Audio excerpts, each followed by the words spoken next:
Yeah, so I went to hit go live and the YouTube one wasn't working. Like it recognized that it was getting stuff from the streaming software, and then YouTube was like, "Nah, dude, I don't feel like launching." Why? I don't know, cause YouTube's dumb. YouTube just not like us streaming? I don't think YouTube likes anybody streaming, to be honest. Isn't that part of how they make their money? So shouldn't they theoretically like it? I mean, ostensibly, but also, like, what do they care?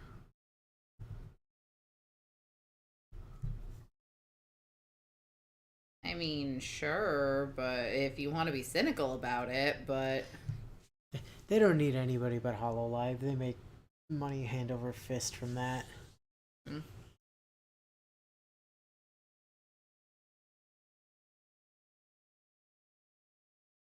Just sell the anime waifus to the weebs and make all the monies. As is tradition.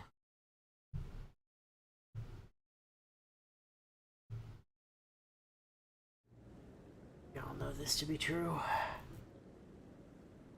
Well, I may not be entirely enthused about this since it's very much not what he what you were asked to do, but uh-huh. Oh, I see. what? Oh no. Oh, we're doing this again. Oh, oh no. This is just what happens with Thursday. Don't worry about it. It's fine. That is a lot of text. Yeah. Quick note, he genuinely has a far easier time coming up with this much stuff to write down than he does thinking what to put in three to five 250 character long chat messages. Okay, fair.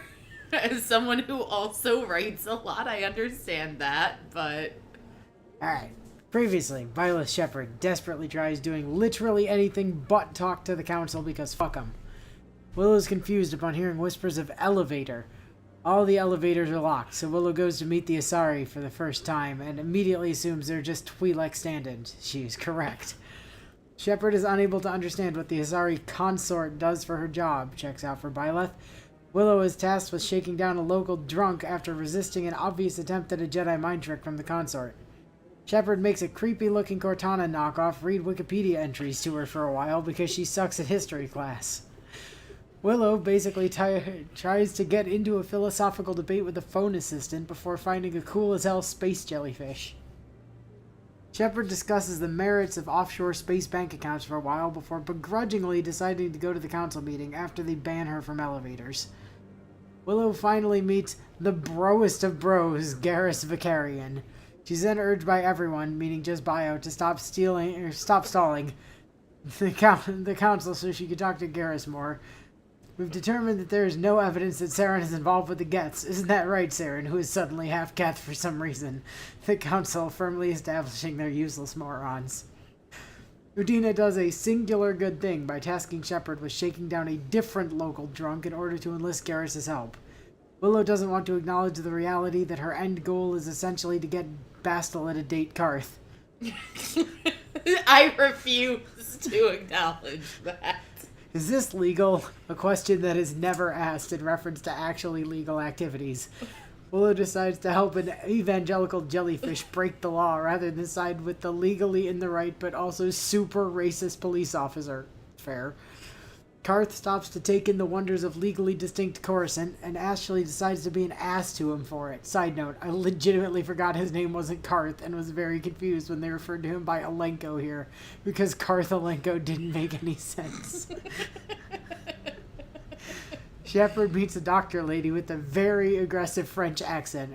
We sure have run into a lot of aggressively French ladies recently, huh? Ashley puts her taxpayer-funded military training to good use by getting stuck on a fence like a moron. Shepard uses her space wizard powers to teleport into place during an elevator ride. Erdnot Rex. Ashley is immediately benched to make room for the boy.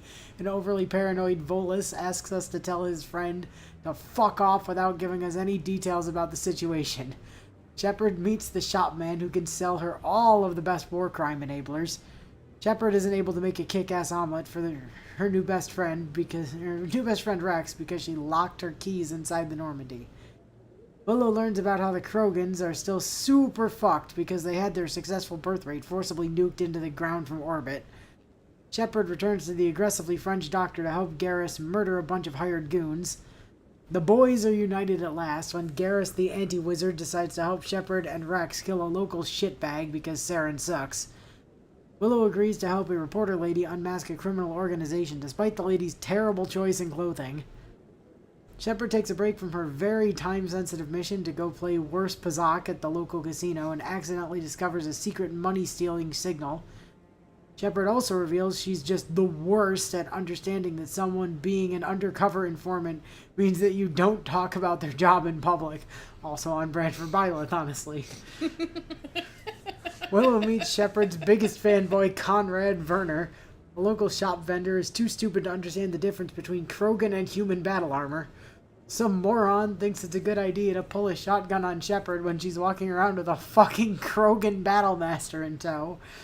Said dumbass then explains he's actually that paranoid Volus' friend and quickly clears the situation up before handing us a Pokedex to scan keepers with.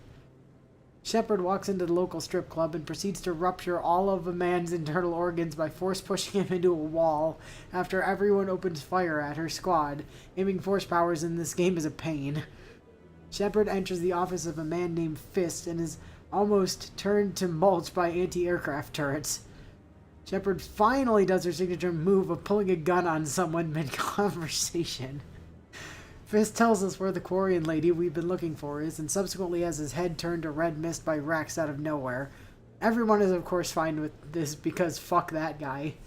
Shepard jankly tries to sprint her way to where the Quarian is before she gets her head turned into a red, blue, I don't know what color Quarian blood is, mist off screen as well. We're finally introduced to Tale Zara Naraya, is what I would say if Inu didn't immediately get vaporized by a rocket launcher 5 seconds into the fight and have to do the timed rescue sequence again. Fire struggles to type anything in chat for the last 40 minutes of the stream because his keyboard started glitching out. We actually meet Tali this time for real, and she gives us some 4K footage of Saren talking about the Prothean bacon that we can rub in the Council's face.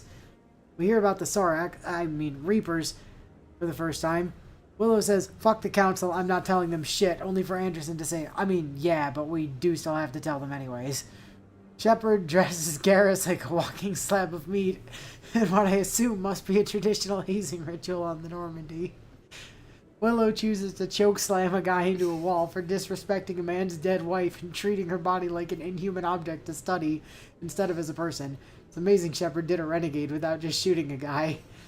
Shepard goes back to the strip club to loudly and publicly talk to a lady about how she's an undercover informant while standing in a place that was swarming with gangsters literally 10 minutes ago. She then verbally... Look, video games don't have to make sense. She then verbally slaps some sense into the local drunk the consort asked her to deal with. Shepard also shows she can't understand subtlety when someone tries to covertly tell her to meet him in C-Sec if she wants to discuss the undercover informant she keeps loudly talking about in public.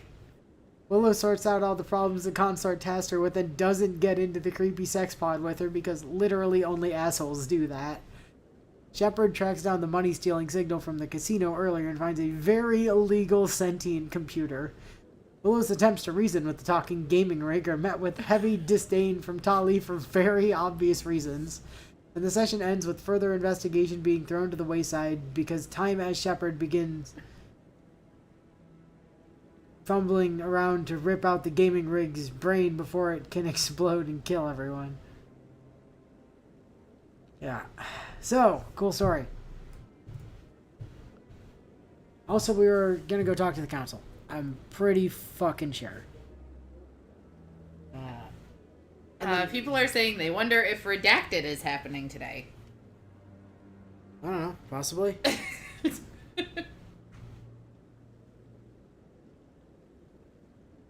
Yes, we located Keeper Man last week. Yes, we found Keeper. He tried to pull a shotgun on us. It did not end well for him. Bayer says you are correct. You were going to talk to the council to get access to the thing. Which by the thing, I assume we're talking about redacted. Possibly. Hold on, we gotta scan a couple keepers up here yet. Like this guy. Like Haven't we scanned this guy already? Evidently. I didn't think we'd scanned that guy yet.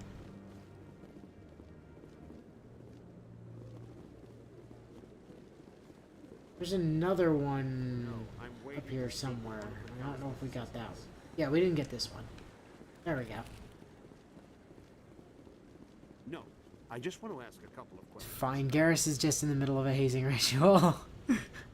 We put him in pink armor. You leave my glorious pink person alone. Come Stop, on. Anderson. Udina's presenting the Quarian's evidence to the council. Eden Prime was a major victory. The beacon has brought us one Bacon. step closer to finding the conduit. And one step closer Cornbread. to the return of the Reapers. You wanted proof? There it is. This evidence is irrefutable, Ambassador. Saren will be stripped I bet of they're his about to Spectre refute status, it. and all efforts will be made to bring him in to answer for his crimes. I recognize the other voice, the one speaking with Saren. Matriarch Benezia. Who? Matriarch Venetia? Who is she? Matriarchs are powerful Asari who have entered the final stage of their lives. Revered for their wisdom and experience, they serve as guides and mentors to my people. Matriarch Benezia is a powerful biotic, and she had many followers. She will make a formidable ally for Saren. I'm more interested in the Reapers. What do you know about them? Only what was extracted from the Geth's memory core. The Reapers were an ancient race of machines that wiped out the Protheans. Then they vanished. And Saren's bringing them back. The Geth believe the Reapers are gods, and Saren is the prophet for their return. We think the conduit is the key to bringing them back. Saren's searching for it. That's why he attacked Eden Prime. Do we even know what this conduit is?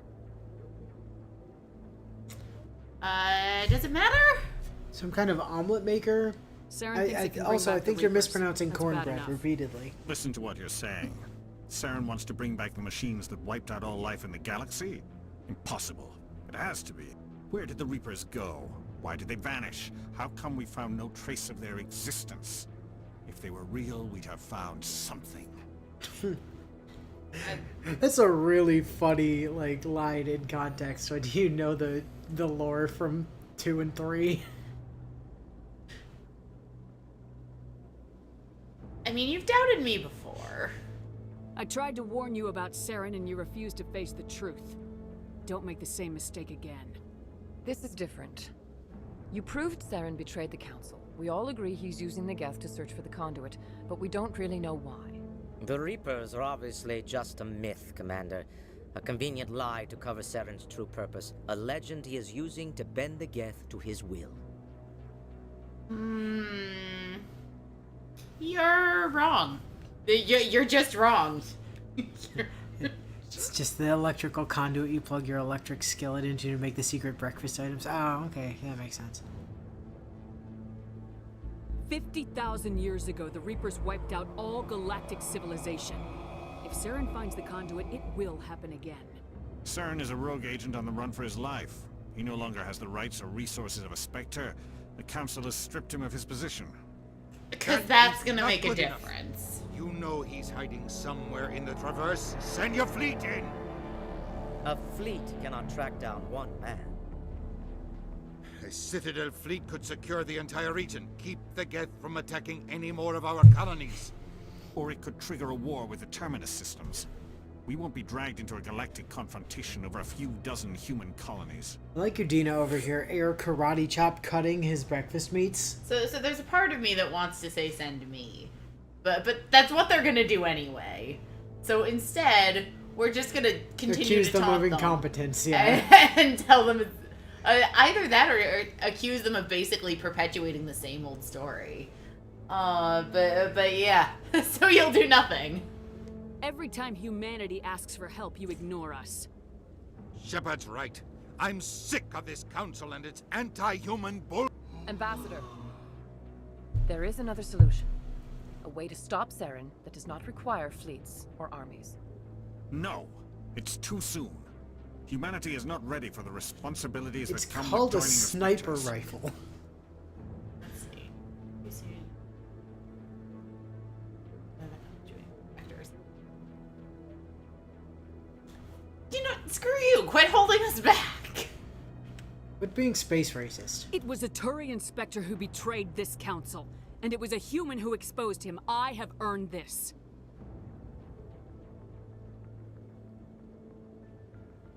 Okay, point taken. Alright, everybody vote on your data pads. Like, Oh my god, it's Among Us. yes, Spectre or no Spectre. Look at that fucking smug ass look Anderson just gave us.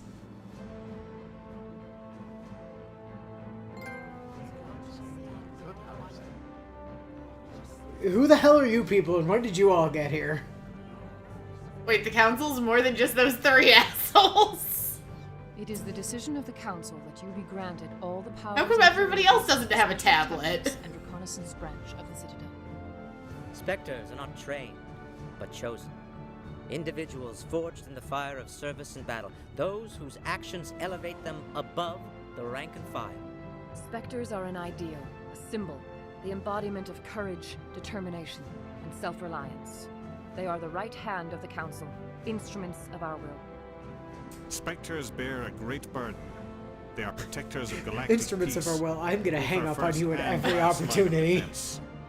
The safety of the galaxy is theirs to uphold. You are the first human Spectre, Commander. This is a great accomplishment for you and your entire species. About damn time. Right? Also, always call the council on their bullshit. These assholes deserve it literally every time. The more I actually think my way through this. Hello, you racist pricks. God, I wish I hung up on them. Weird little mannerism I've noticed. When 2 of the counselors look to the third, they're about to agree on something. Well, shit, she played the racism card. Now what do we do? Guess we just give her the legal rights to ignore literally every law that she wants. Surely nothing bad could come from this. It definitely didn't go wrong with any other Spectres, We're especially sending you into recently. the Traverse after Saren. He's a fugitive from justice, so you are authorized to use any means necessary to apprehend or eliminate him. I'm sure this isn't going to turn up anything because the council's useless, but any leads? Any idea where to find him? We will forward any relevant files to Ambassador Udina. No. So no. This meeting of the council is adjourned. We just said the Attican Traverse, but that's as much as you're getting. Congratulations, Commander. We've got a lot of work to do, Shepard. You're going to need a ship, a crew, supplies. You'll get access to special equipment and training now. You should go down to the CSEC Academy and speak to the Spectre Requisitions Office. So remember that guy that had a Anderson, bunch of come with really me. expensive I'll shit need that your help looked to set really all cool this up. before? He now has a bunch of really expensive shit that looks really cool that we only get access to because we're Spectres and it's the best equipment in the game. I thought the ambassador would be a little more grateful. He didn't even thank you. It figures. Yeah, that's just Udina for you. What do you expect from a politician? Come on. Right behind you, Shepard. Spectre bonus. Spectre training talent unlocked. Is this why we didn't spend... This is why we did not take that level, was because I wanted to make sure that you had the opportunity to consider whether or not... Also, we get another level from doing this anyways. Yay! Just like when you become a Jedi! You know? Okay. So, Spectre training gives us increased health, accuracy, and effectiveness of all attacks and powers. So it makes all of our magic better. Okay. Just in general. And down here it also gives us unity, which brings any of our dead party members back to life, and also gives everybody 50% shields. I mean, we can at least go far enough in Spectre training to unlock Unity. Well, I mean... But You obviously we have a say that, priority however. here, which is that I want black holes. Okay, we have black holes now. At least one more rank in black holes. And improves duration of recharge time.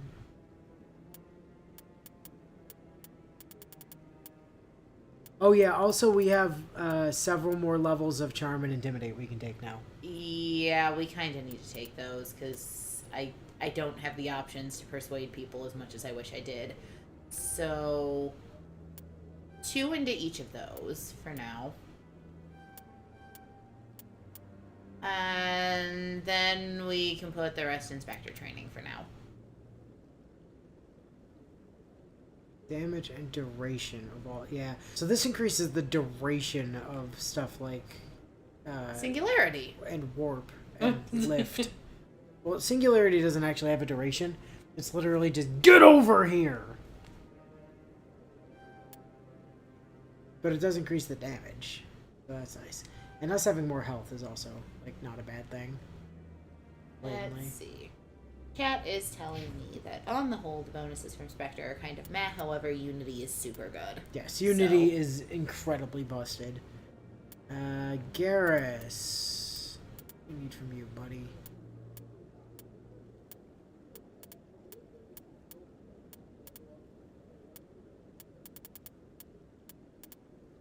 Like, probably. How long does it take, what, all 4 points to get to the sniper rifles? Also, chat says all the council knows about Saren is Geth, maybe. Has ship, probably somewhere in the universe. I mean, sounds about right. And Holly.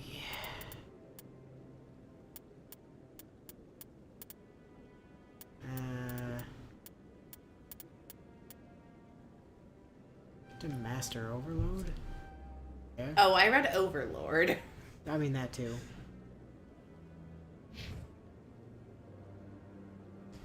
Alright. Sweet. Now that we're a Spectre. Whoops. Now that we're a Spectre, I'll just pull a gun on Garrus real quick for no reason.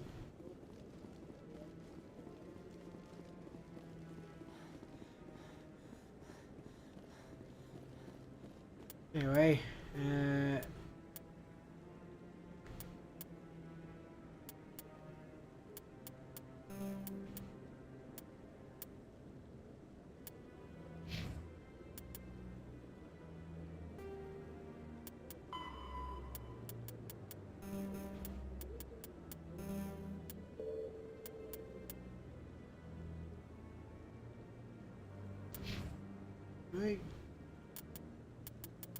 I lost my mind. Where the hell the, like, missions are supposed to be doing go?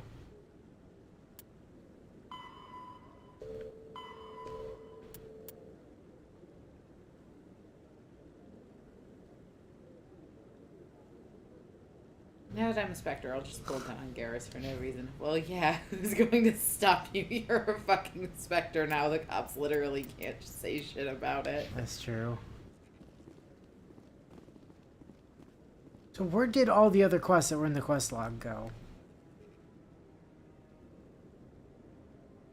Fire says, I think once you go to the Normandy, you'll get the new missions. Well, it's not new missions I'm looking for, it's the ones we already had.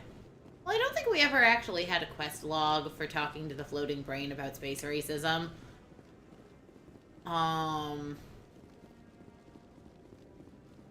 Yeah, but we did have one for, like, going back to CSEC and talking to that guy about what's-her-face.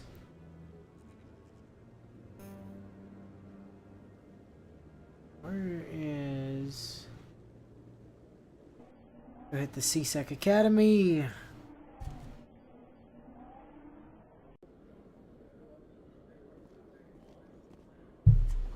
You always see a few civilians hanging around the academy waiting to speak to an officer about some problem or other.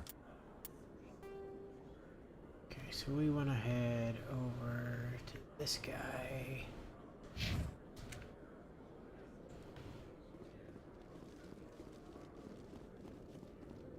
Now we can go look at the cool Spectre stuff. Hello, Commander. Show me what you got. Sounds good. Just let me set you up. Well, this must be a mistake. System's telling me to offer you our select stock. Spectre? Well, I heard about that, but I didn't realize it was you. Sorry, Commander. Whatever, it's fine. Just show me what you've got. I'll open the rare stocks for you, Commander. Enjoy. Thank you, sir. So now we get access to the Humwuzer 7. Which is, you know, a Spectre level sniper rifle that costs 313,000 money. But why would we use a sniper rifle? And then there's the Humwuzer 7, you know, shotgun, an assault rifle, and the pistol. The Humwhoop 7. I mean, just look at that. It's a briefcase. It is. It's not a gun, it's a briefcase. I mean, look at how good it is compared to our existing pistol. Oh, yeah, no doubt, but... I used to have an office here. Hello, Commander. Yeah. Show me what you've got. Bio says you go into the missions tab I'll and open switch the over rare to stocks for you, assignments. Commander. Enjoy. And we've got, like, obviously the Stinger was here before. Onyx was here before.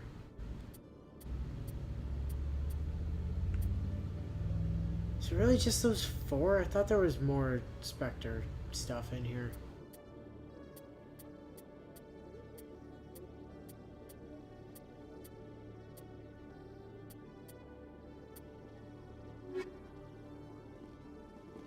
Because it might just be those 4 weapons. Go to the journal, go to the... Okay, there we go. Also, Sarge says every time he tunes in and sees the way we designed our Shepherd, he just sees Space Karen. I mean, fair.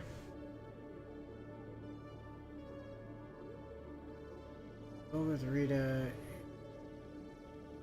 Yeah, we were supposed to find the guy at CSEC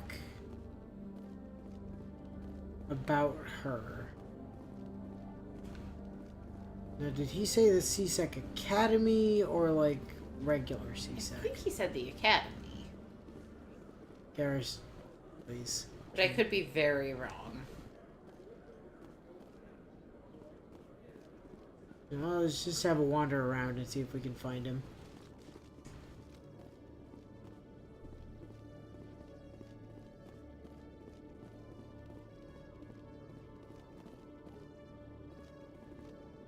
Computer console, decryption skill, too. Oh man.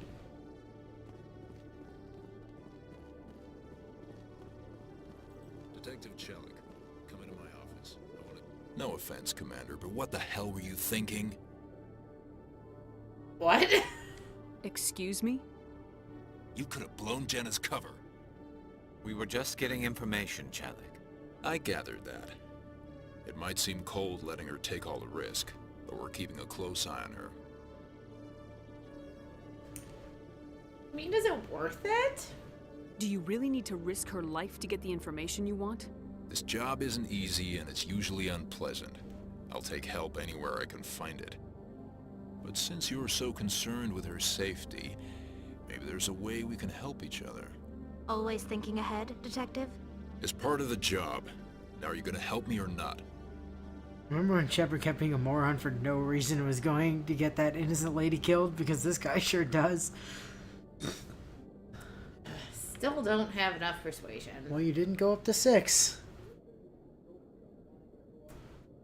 Alright, what does this asshole need? I'll help you, but I need some details. I'm trying to track down an illegal arms producer. I just need some of their product. Thanks to Jenna's intel, I've learned there's a seller here on the Citadel. Meet our man named Jax, pick up the mods, and bring them back here. That'll give me everything I need. Investigate. What makes them illegal? Why are you so concerned about these mods? We have access to some of the most sophisticated weaponry there is. It's what gives us our edge. What do you suppose happens when we lose that edge? These give criminals an advantage we can't afford to let them keep. Investigate. Yep. I'll persuade Jax to tell me where these mods are coming from. No. You tip Jax off and all my leads will disappear faster than you can say bad bust. All right, so then what do you Where want can me I find to do? this Jax? Jax is down in the lower level of the markets. I'll send word through our channels that you're the buyer. Good luck, Commander. Cool beans. What does he want us to do? I mean, I think that's pretty obvious. He wants us to go kill a guy. And we can't even be, like, prosecuted for it, because we're above the law. We are the law.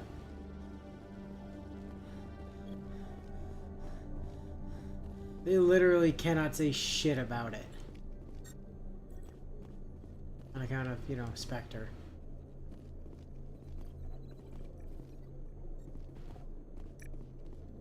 Boy, I don't think we can interact with all those computers the last time we were up here. Perks of being a Spectre. You can just look at everybody's homework. And nobody's gonna say anything about it. Alright, so lower markets, he said.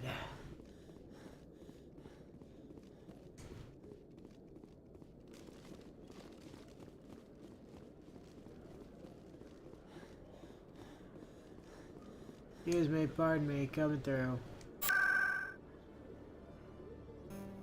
Wards. Markets.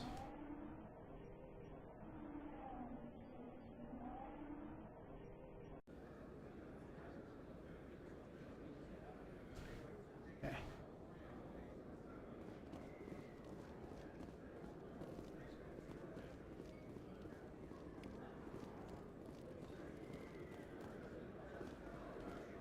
No, not you.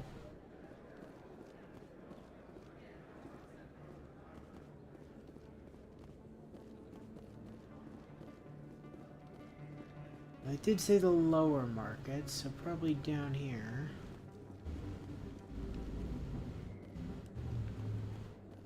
Oh yeah, there's the guy. Oh, it's a Krogan. That's good for us.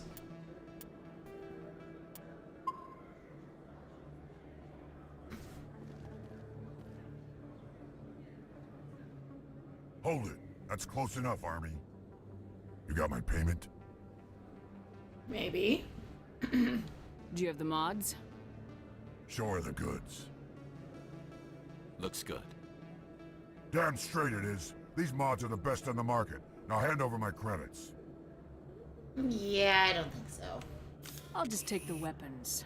The hell are you playing at? Shepard playing her classic game of pull a gun on a guy. You heard me. Sorry, Jax. This is the end for you. Stupid Army bitch. Kill her. You do.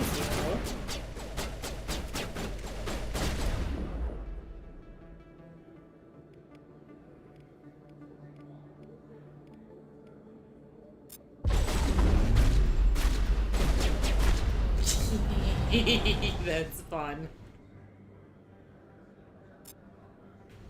And wall.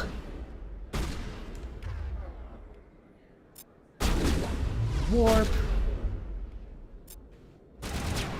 Shields just for good measure. That's the gun wheel.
Shit's still on cooldown.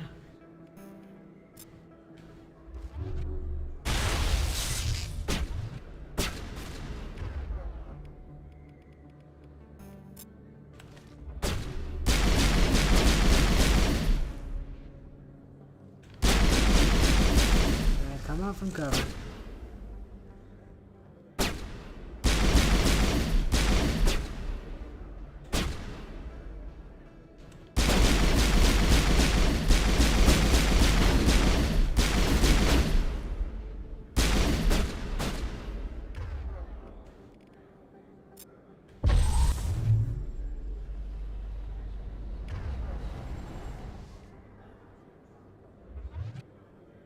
Send me back in. I think everybody died.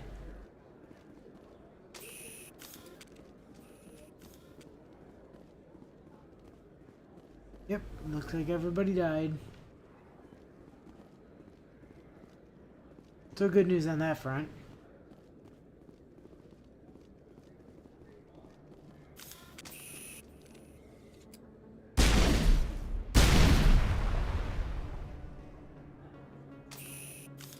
You know, just cause.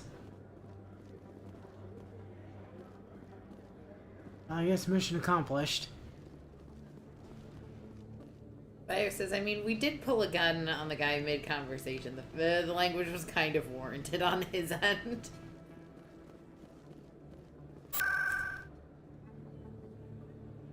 Well, I guess it's back to CSEC then.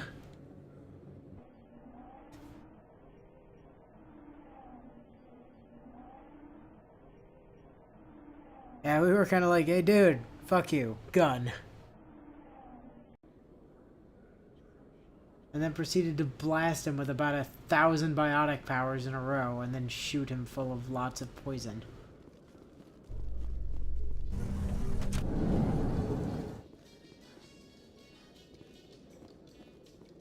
Oh, whoops. There we go. That's the hallway I wanted.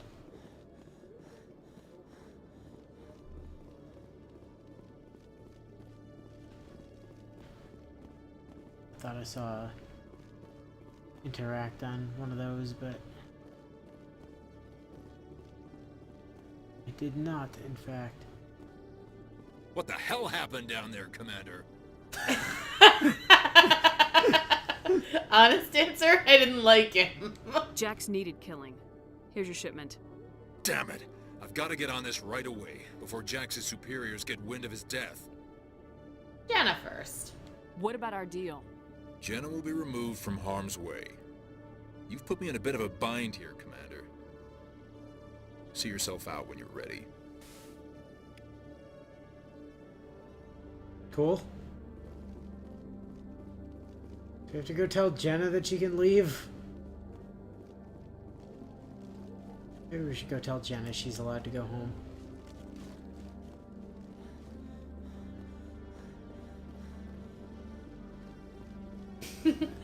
Bio. Man, this poor guy's getting set it so hard right now.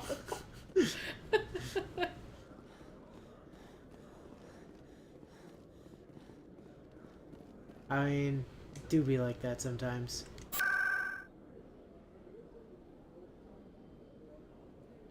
Or is Den?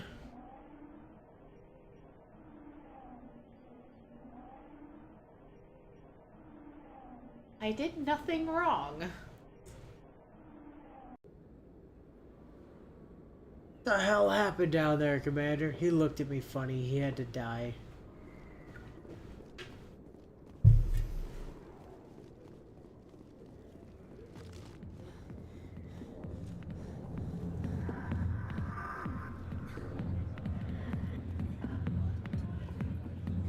Jenna? Jenna, you still here? No, I guess she left already. Go away. Let me drink it. Yeah, whatever. Alright, well, if she's not here, she must be up at the club with her sister, probably? Or it's just her sister that we gotta go talk to in the first place. Could probably check the quest log and it would tell me where to go, but... Obsidian locations, she was at...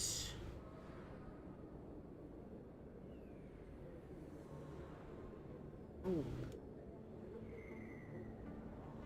She was up on the Presidium, wasn't she?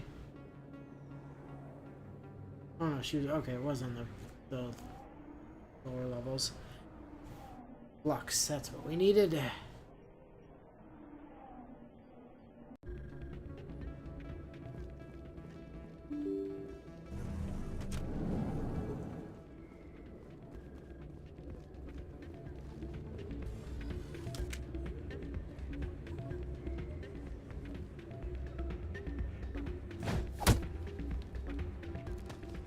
That seems excessive.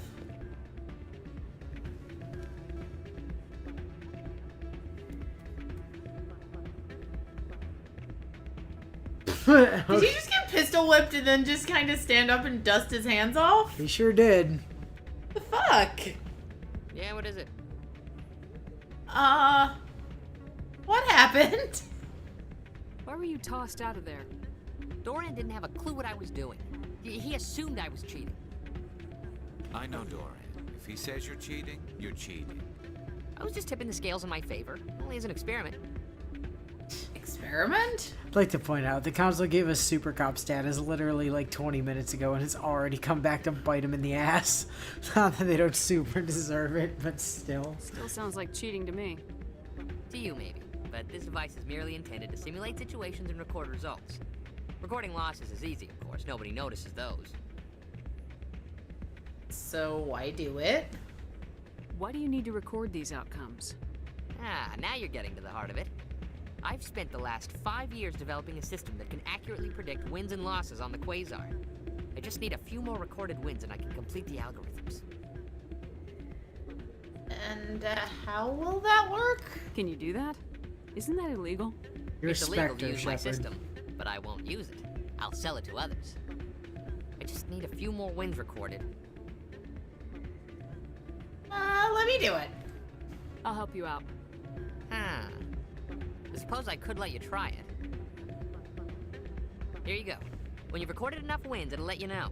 Of course, if you get caught with the device, well, you saw what happened to me. Well, I'm literally I'm a specter. Yeah, like, what are they gonna do? That's not what I heard. Oh, Rita. Hey, Jenna came back looking for work. Thanks for getting her out of Cora's den. That's good to hear. I was glad to help out. Yeah, everyone seems real happy to have her back. And yet, you seem less than pleased. I'm glad she's out of the den. I'd just forgotten what it was like to have her around. I haven't had a decent tip since she got back.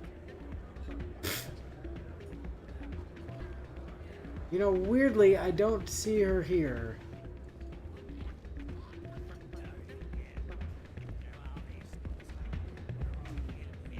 Bouncer. Maybe she's just a backroom worker these days. Oh no, there she is. Hey there, welcome to Flex.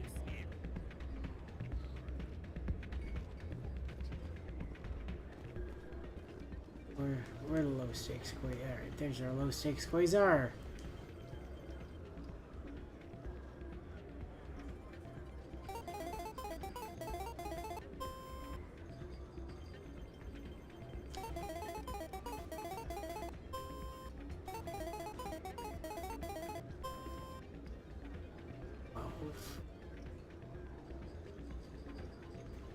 Well, the goal's to get 20, right? The goal is to hit 21. I thought 21 was bust. No, it's blackjack. Are you sure? I could have sworn when you were explaining it to me last week, I was like, oh, it's blackjack, except you can't hit 21.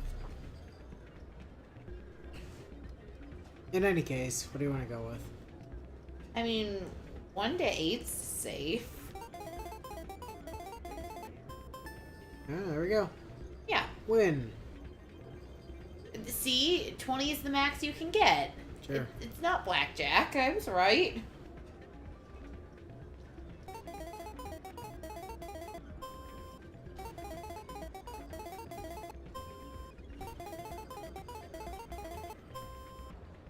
One to 8. 15. So our payout It's neutral, I think, at It's this not. point. We're 20 in, our payout is 5. We're at minus 15.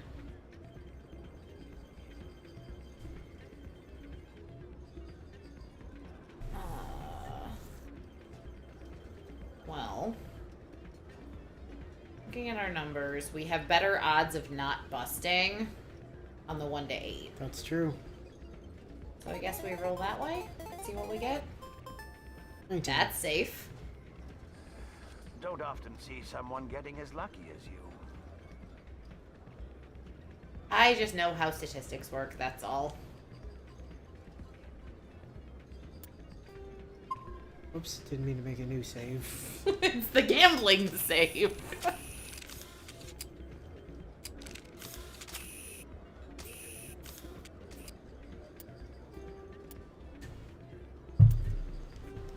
How many games of Quasar do we have to win? I don't know.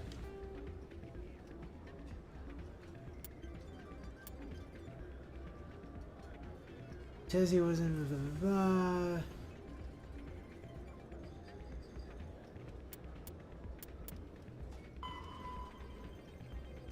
Scan the machine. Go to Flux. Use the gambling machines at least 5 times. Okay. So that was 2. This is 3.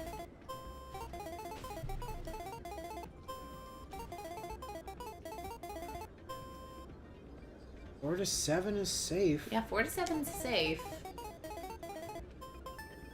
That's a net gain. It is a net gain. It was 3.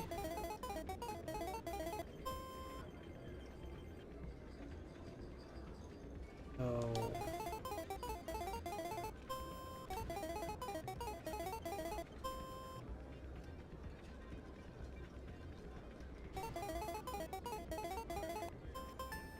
Okay. Positive payout. Your luck seems unnatural, human. Nothing unnatural about my luck. It's math.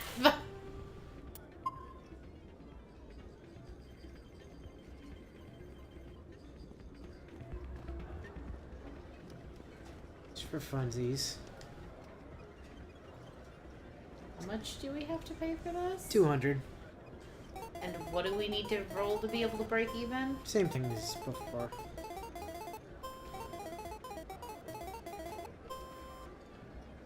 Uh, 4 to 7 is safe and guarantees us a positive payout. You have recorded enough. Nope, we're good.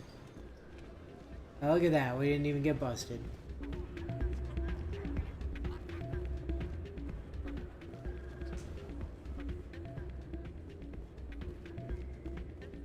So, did you record 5 wins with the device yet?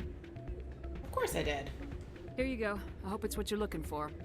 Excellent indeed. This will provide me with invaluable data. You enjoy those winnings. I'm gonna get the system completed. Alright. Trophy earned. Turian ally.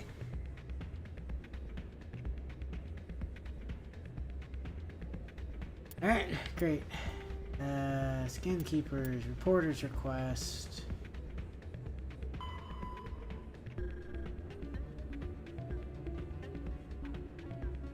Go to the upper wards to deliver it to her. Okay.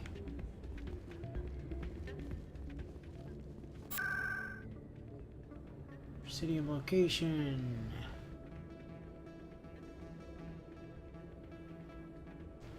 Wait, are those?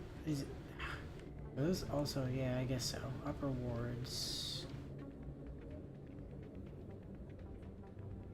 Med clinic. That'll get us most of the way there.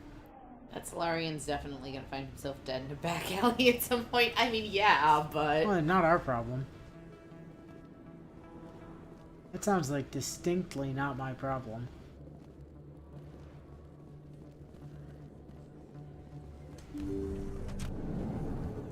Excuse me, pardon me. Just topping up my med gel. Thank you. Actually, are we okay on health? Yeah, we are. Tali's not, though. Now she is.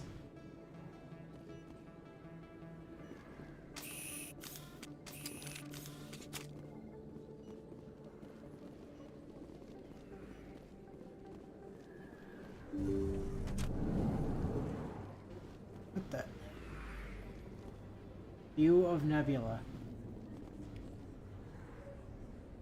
Okay, cool. Thanks for the minor amount of experience. And a codex entry. Also that, yes. Oh, we're gonna have a lot of codex to read before we leave. Yeah. Almost like we should have read some of it last week. Nah. Hello, Emily. Word on the street is that you've been busy. Congratulations on taking I really down hate Fist. her dress. I was sure he was a big player in anything going on here. Did you find anything in his office that could help me? I mean, I found some discs. Commander, you know you just doomed that man to a horrible death, right? Yeah, sounds like not my problem. Really? And why is that? Points to Spectre badge. These OSDs might have the information you're looking for. You've got Fist files? This could be even bigger than I'd hoped. Here, Commander, for your trouble.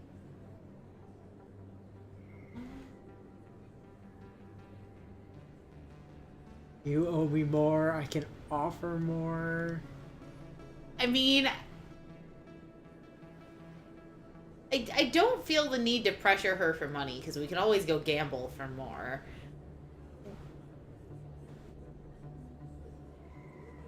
I honestly feel like 9 out of 10 times I like the Paragon answers better. Because he was an asshole. I'm sorry, chat. So is that where we're going? Yep. What would my future cooperation be worth?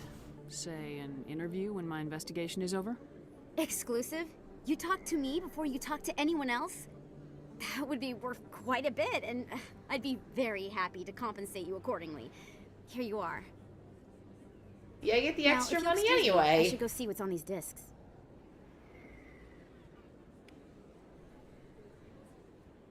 Alright. Extra money for doing that. Journal. Ah, right, the profit.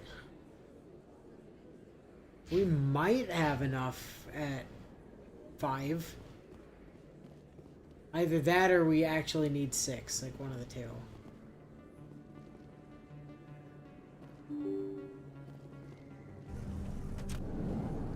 Oh, you mean to help the floating brain guy? Because the officer's a dick? Hold on.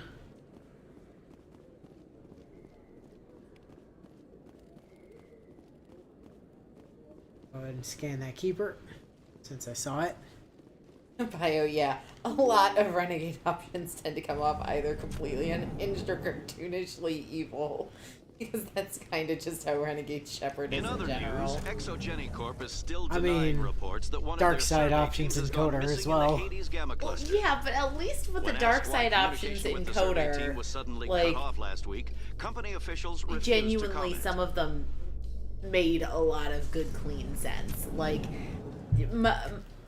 I say it all the time, but when I genuinely play games with a morality system on my actual, like, gut instincts, I end up very morally gray.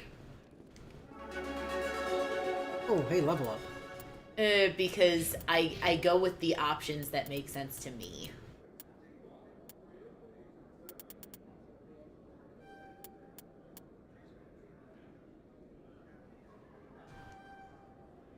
Alright, sweet. So we're maxed out on Charm and Intimidate now. Okay. More points into Singularity. Black holes for days. We should probably unlock Lift at some point. Lift Actually, wait a Stasis at second, some wait a point. second. What rank do we get the super useful thing from Spectre training? Is that the next It's increase? at 4. So we need to put 2 more points into it. Fine, we'll put them into Spectre training, and then we'll go back heavy into Force powers once we get that.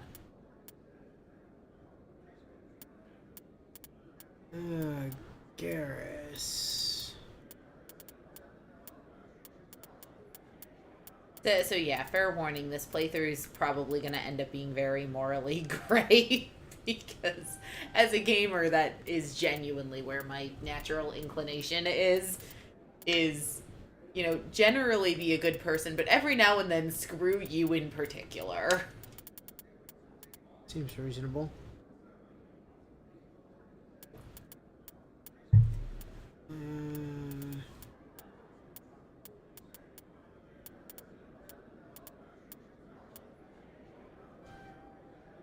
Points into there. Tolly.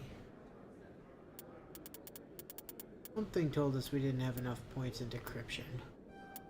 I'm gonna go ahead and just grab some more decryption points. Maybe it was hacking.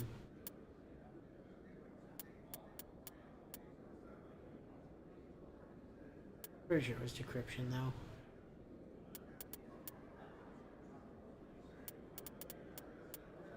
But why not put like one more into hacking and then one into the thing that makes her cooldowns shorter? That doesn't actually decrease your cooldowns. Oh boo, that's no fun. Hacking lowers her cooldowns. Oh cool. Hacking is the thing that lowers the cooldowns, actually.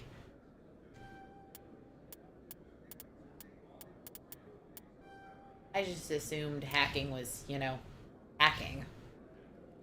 Alright, so now that we've got maxed out, like, intimidate and charm, we should have super no problem getting that guy To leave our floating brain friend alone, even though they're doing things that are technically illegal. Shouldn't there just be an option to tell that guy, hey, asshole, I'm a specter, leave the floating brain alone? Possibly. The Quarians endangered the entire galaxy when they let the Geth break free. I hope your people are properly contrite, Tali. Kitty, it's As the okay. Turians are properly contrite for releasing the genophage upon the Krogan. You're assuming that sterilizing them was a mistake.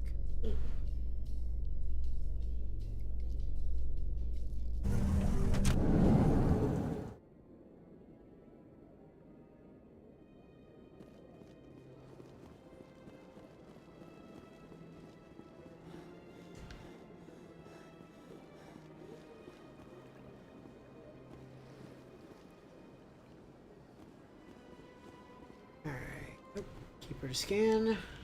Boink.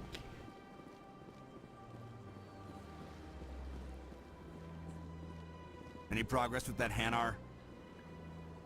Leave the Hanar alone. You're suppressing that Hanar's religious freedom. I want you to stop.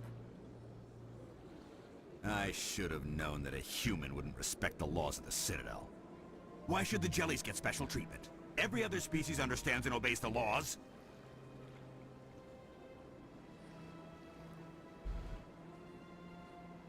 You know, remember when I said that I occasionally, just when I play these sorts of games, say screw this one guy in particular?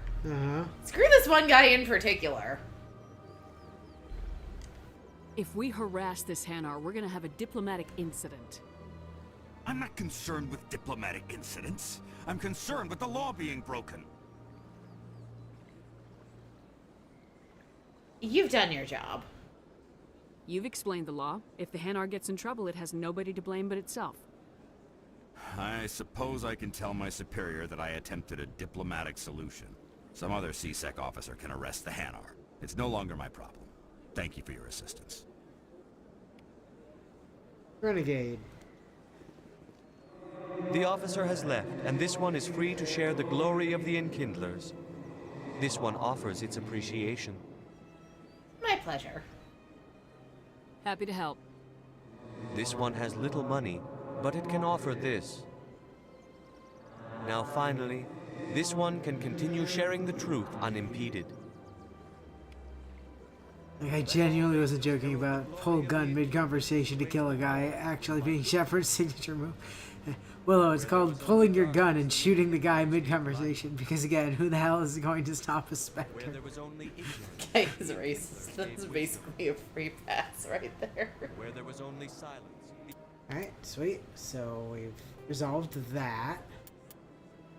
Discovered on the whole it seems harmless. I did this sentry system in the Hawking 8. Oh, right. Can't do that yet. Go to the Hydra system. Okay, right. We can't do that yet either. Those are both off the...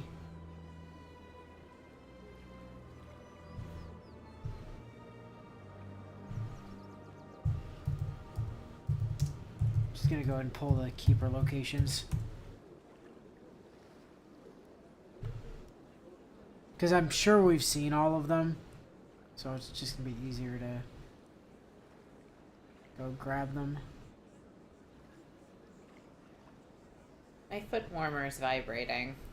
Don't worry about it. So there's 11 up here on the Presidium. The Enkindlers gave the gift of speech. There's 4 in the Citadel Tower? Jesus Christ, we got like 2 of them. So we got that one.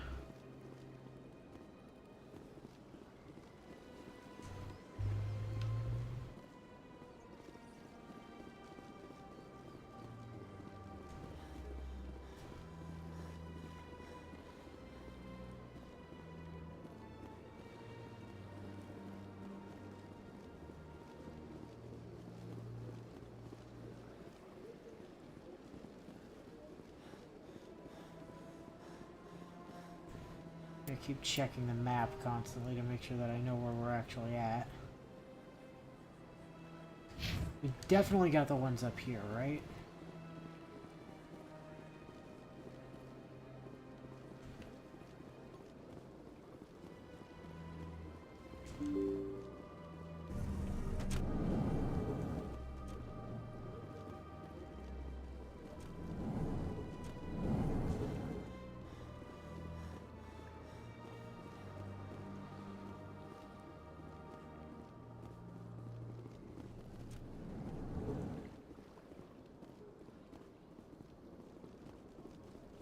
We grabbed that one.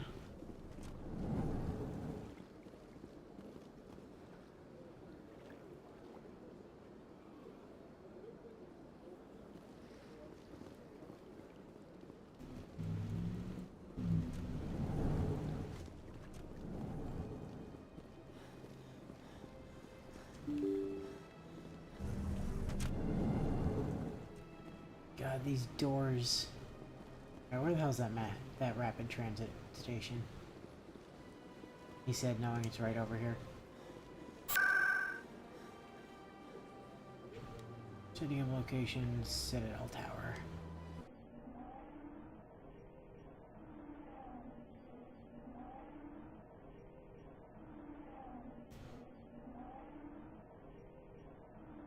I don't think we can get all of them right now, because there's...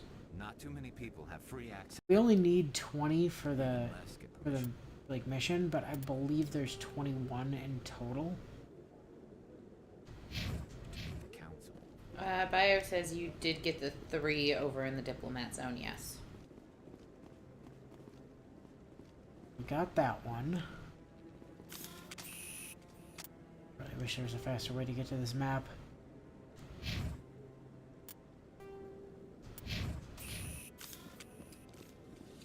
Could be one down this way. Yep.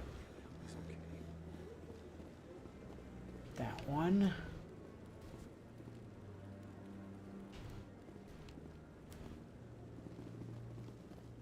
Then one over here. We got this one, right? Wait, is that the... Oh, sorry, I got turned around.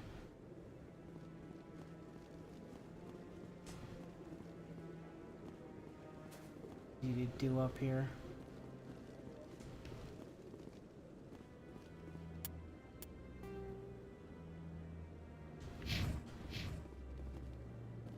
There's one over here. I don't believe we got that one. And then the last one on here, I believe we got. That's gonna be the one that's like there-ish.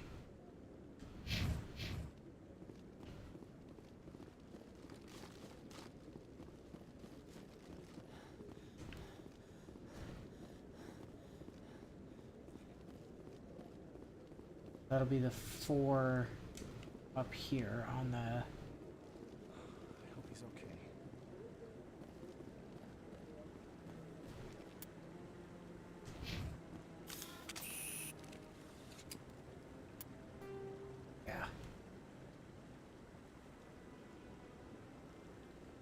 So we got those.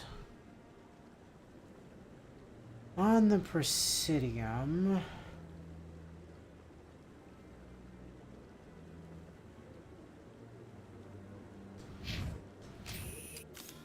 Now we want to actually head back down to the Presidium.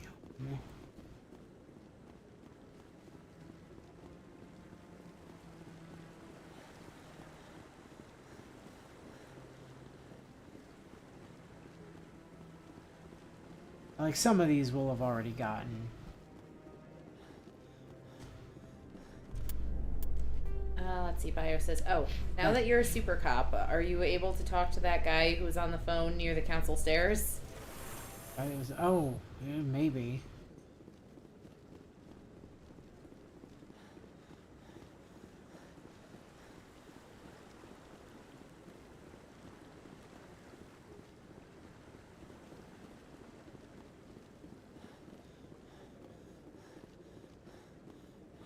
I hope he's okay. I'm on a break. Talk to someone else if you need anything. I've got a lot on my mind. What's wrong? Maybe I can help. Well, maybe you can. You're a soldier, right? You ever head out to the Traverse? I just like the idea that my response is to introduce myself. I'm not just some soldier. I'm a Spectre. A Spectre? I heard they were thinking about letting humans into the ranks. About time. Well, that means you can go anywhere you want, right? Basically. Even out into the Traverse? Basically. My brother's the captain of a ship called the Majesty. It was crossing the Traverse a few days ago when it disappeared. Just dropped right off the grid. And that usually means one of two things. They had massive mechanical failure, or they were attacked. Attacked? Those are both Any bad. idea why someone would attack them? Privateers, slavers, mercs looking for an easy score. There's a lot of nasty sorts out in the Traverse. I won't give up on my brother. Not yet. I've got the coordinates for the last transmission from his vessel. Investigate. Brother's ship. What kind of ship was it? Don't let the name fool you. The Majesty's just a small trading vessel, only a handful of crew. But he kept it in good condition. I don't think mechanical failure is too likely. But they don't have any real weapons or shields. If anyone did come after them, the Majesty'd be a sitting duck. Investigate. Reward. What's in this for me? I can't afford to pay you anything. If I had that kind of cash, I'd have hired a recovery team to track him down already. Maybe you could look into this as a personal favor, you know? We humans have to stick together. Investigate. Authorities. Isn't anyone else looking into this? My brother's just a small independent trader. Ships like his disappear in the Traverse all the time. I'll see what I can do. Give me the coordinates. I'll forward them to your ship right away. What is Please that let me know weird as soon as glowy you arm find it. thing? Oh, that's the tech. That's the tech thing. I forget what they call it, but the Omni tool. Anyway, that's not what we were coming up here for. Or we were coming up here for the guy over here. Bio says, that wasn't the guy he was talking No, about. I know, but... I know. We were coming for this guy, but that guy happened to be along the way. Congratulations on becoming the first human Spectre, Commander. I'm certain you'll be up to the challenge. And you are? Sorry, I don't think we've met. My name is Admiral Kahoku. It's about time the Alliance got one of our own in with the Spectres. We need people like you to deal with our problems. Problems? Is something wrong, Admiral? I'm getting stonewalled by bureaucratic assholes. Nothing new. Oh, the council. Maybe you can help me, Shepard. One of my recon teams was investigating some strange activity out in the Traverse. Oh, we happen to be heading there.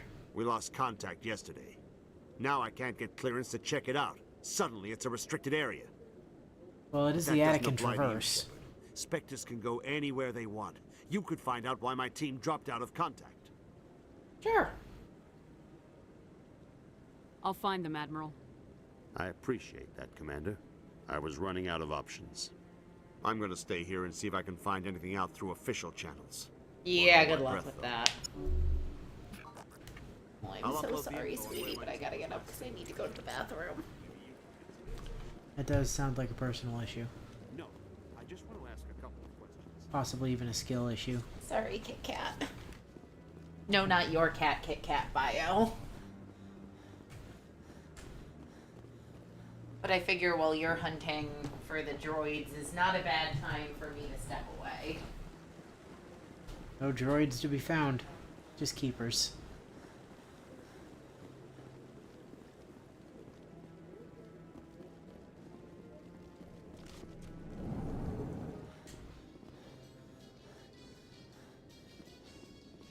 Coming up in a report later today, Emily Wong investigates corruption on the Citadel and uncovers a full-blown crime syndicate.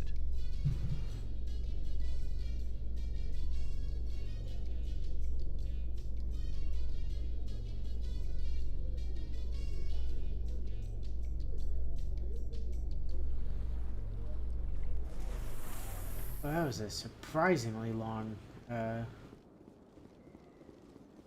Oh, wow, we didn't get this one. Alright. Please do not disturb the keepers. Don't know if we got that one over there or not. Please do not disturb the keepers. Yeah, I'm just, you know, scanning them. Nothing to worry about. Okay, we did get that one.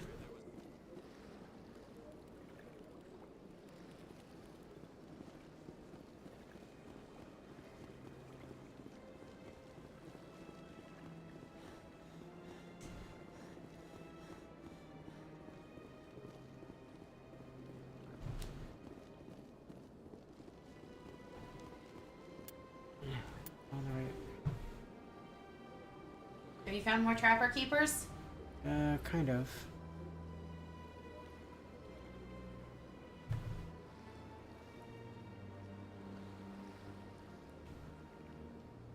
That was not the bridge that I wanted to go across.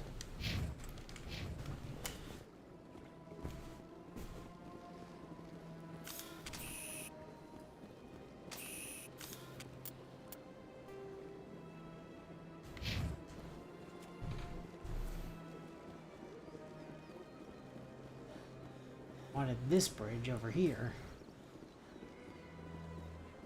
Let's see.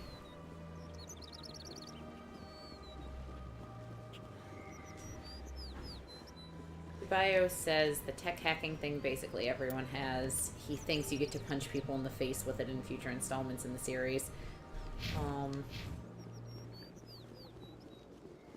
He also says, I know bug people are closely related to droids, but that doesn't make them mean that droids are themselves also bug people.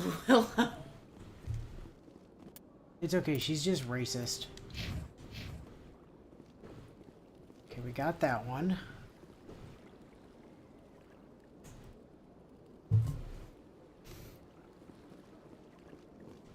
feel like we probably didn't get the one over near the consort chambers.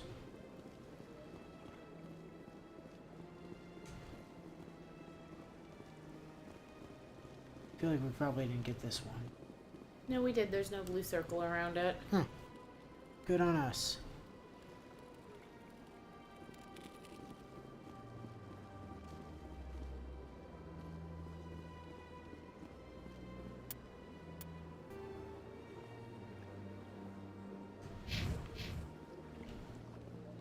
There should be another one down here. Did we get that one?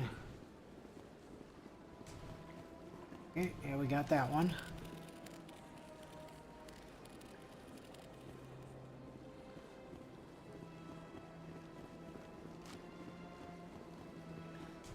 And we're only missing like 4 now, so most of these ones that I go look for we're gonna have already.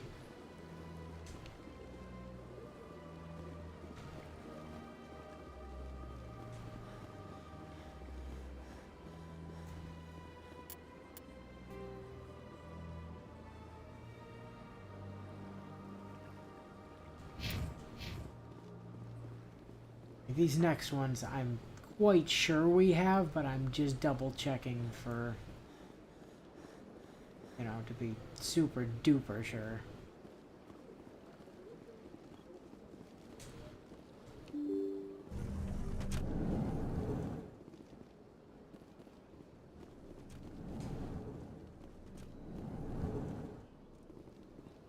It would be nice if the game at least marked the ones you already scanned on your map for you. That would be cool. Yeah. Unfortunately, it's not going to happen. I'm sure there's a mod for that. If you were playing on PC.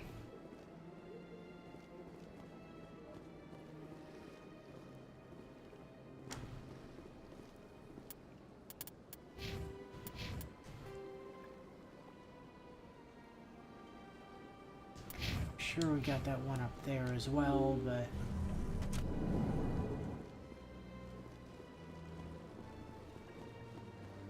So while Inu's hunting for Trapper Keepers, how's the new kitty cat doing, Bio?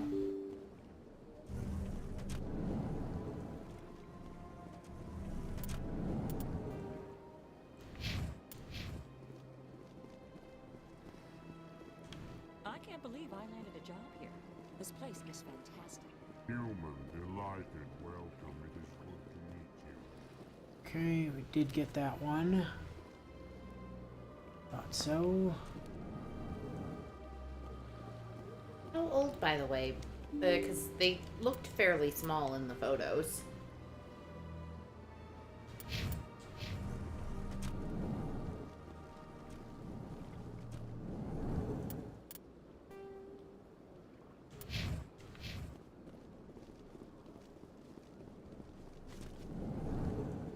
I know we got that one because we checked that one earlier.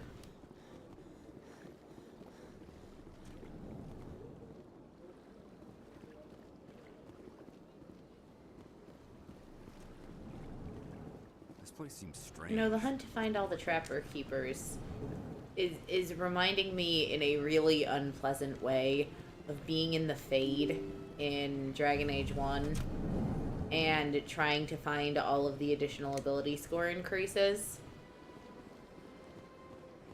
No, that was fine. You just, like, went exactly the same places. Nice. Late April, so... 10-ish weeks? 12?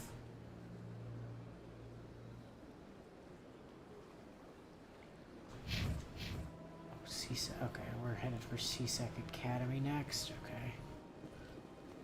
He's a whittle one.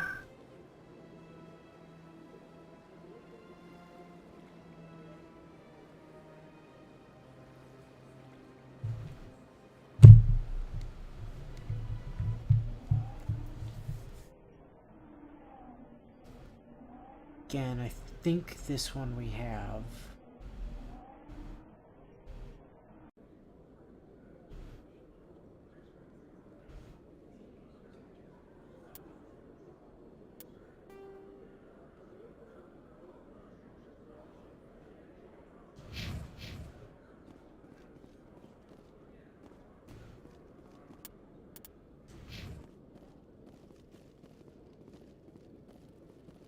Oh no, ran right past that one.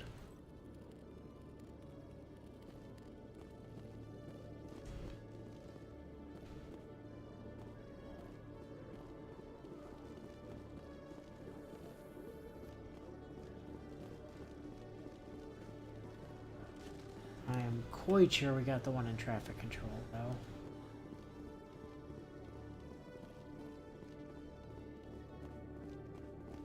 Oh, actually, while we're passing by...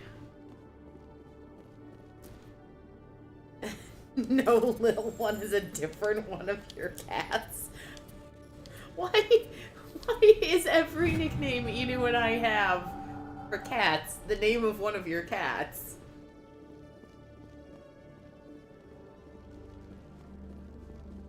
Because he's got like 20 cats. 11, thank you. It'll be 20 before too long, let's be honest.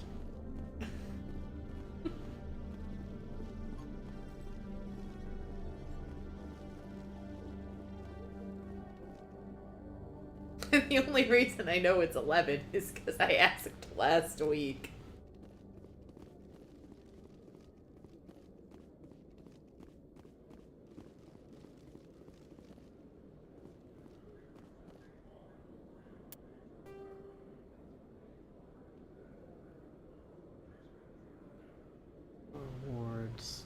docking bay. Don't know if we've been back to the... It helps usually just call her silly most of the time.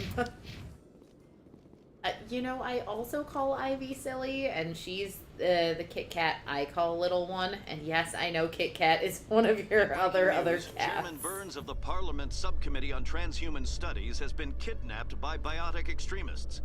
The biotics commandeered a freighter and were last seen in the Hades Gamma Cluster. No demands have yet been made.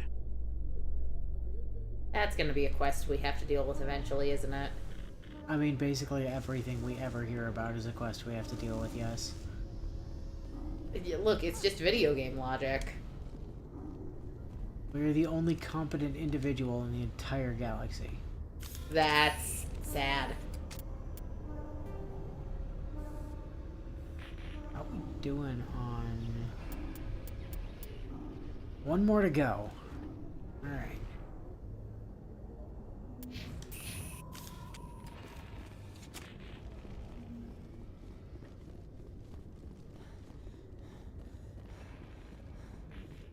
In entertainment news, Francis Kitt has announced plans to direct Hamlet with Elcor cast members.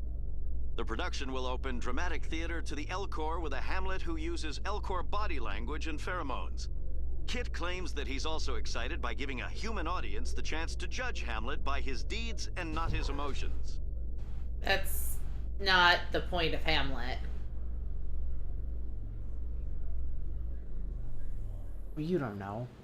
Yes, I do. I've read it so many times. That doesn't mean you know what the point of it is. You're just making assumptions on what the bard intended.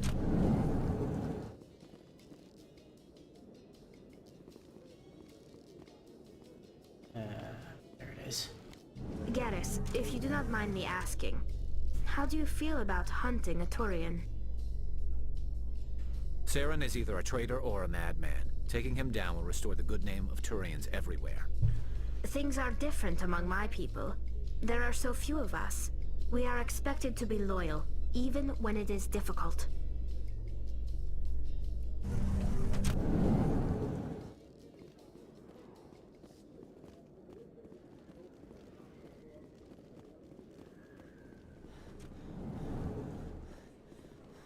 Oh, hey, there it is. Data collection complete. Fire says, what, you mean you don't want to watch a Shakespeare play that's just being recited by HK-47? No, I don't. Alright, sweet. We finished the Keeper stuff. That's the Hades Gamma Cluster. Garoth wanted us to go to the Strenus system. Sparta system.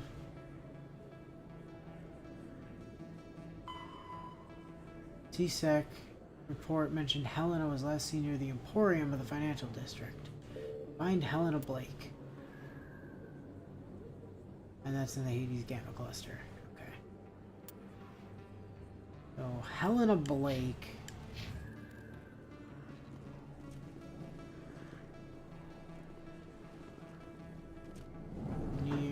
Helena Blake, any relation to Daphne? Oh. Scooby-Doo reference.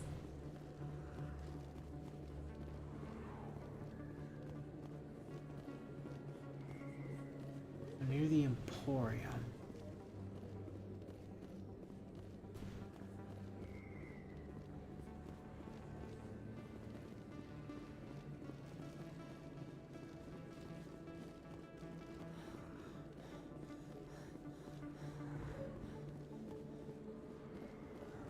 Find Helena Blavatsky, yeah. Granny's gotta be around here somewhere.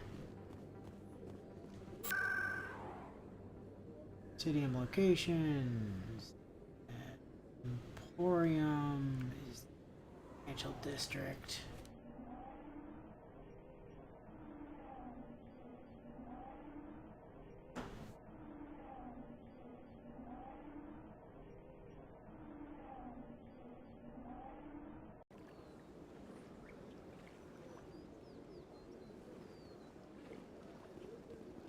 Emporium is going to be over here. Ah, there she is. Got a moment? Hello, Spectre. I have a business proposition for you. Like your outfit. Good for you. I've got plenty to do already. Of course you do. But this would be easy work for you, and I pay extremely well.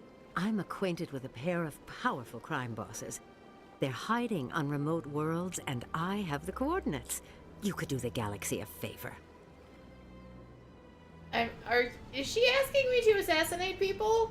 Investigate. Defenses. What kind of defenses would these two have?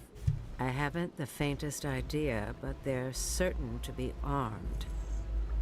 Their partnership's soured, and each believes that the other intends to kill him. They will be well prepared. Okay.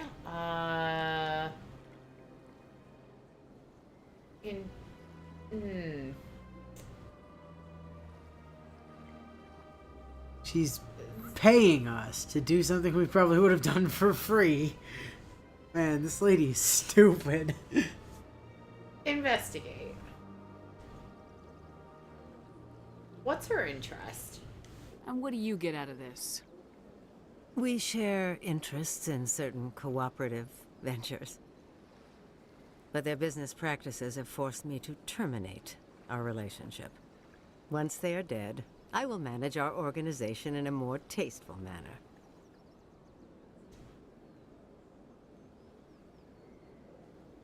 Investigate some more. Known crimes. What crimes did these men commit? They're red sand dealers who make victims of their customers. Those who can no longer pay are sold to Batarians as slaves. They're loathsome, hurting innocent people. They must be ended. I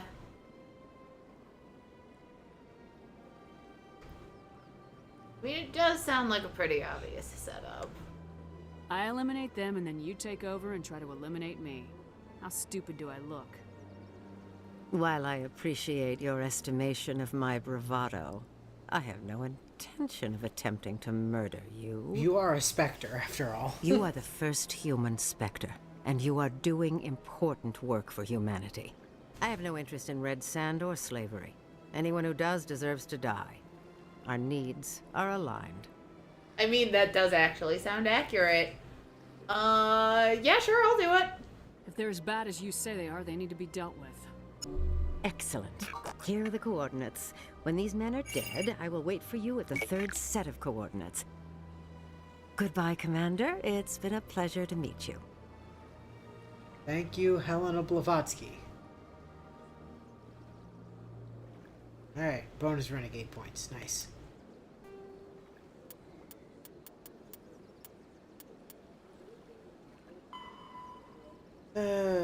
Travel to the Antaeus system and the Hades Gamma Cluster to look for the missing survey team.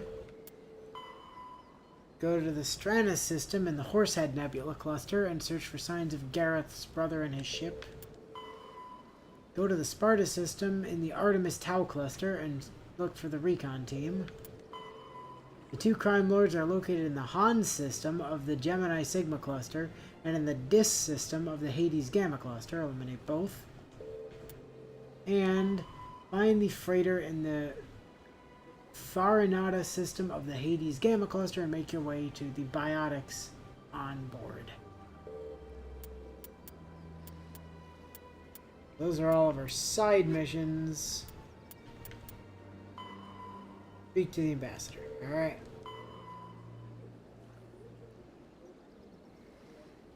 Meet him at the Alliance docking bay. Huh. Okay. Hey, we get to go back to our ship, maybe. Well, at the very least, we're done with all the side quests that we've thus far found on the Presidium. Or on the Citadel in general. If anybody knows of another one that we're missing, like, let me know, we'll go grab it, but like... Oh wow, I just looked up at the replay window on the stream and it's like half an hour behind. For yours, mine's fine. Well... Yeah, that's what I mean. Like, very much not up to date. Alright, to the ward. We can't go straight to the docking bay, but we can't go to CSEC, which will get us there.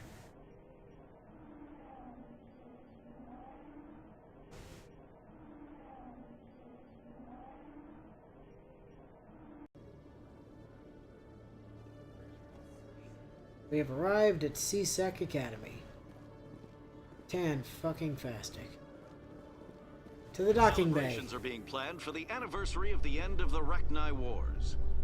Many Council worlds, particularly Asari and Solarian colonies, will hold victory parades to commemorate the defeat of the invading Rachni. In a rare admission of debt, several Asari colonies have invited Krogans to be honored for the victories the uplifted Krogans made possible. So by we finally get to leave now, you clearly meant we're probably going to spend the next while talking to our party members back on the ship. Yeah. Yeah, that. Yes. Pretty much exclusively that. What's up, Udina? I've got big news for you, Shepard. Captain Anderson is stepping down as commanding officer of the Normandy. The ship is yours now. She's quick and quiet, and you know the crew. Perfect ship for a Spectre. Treat her well, Commander.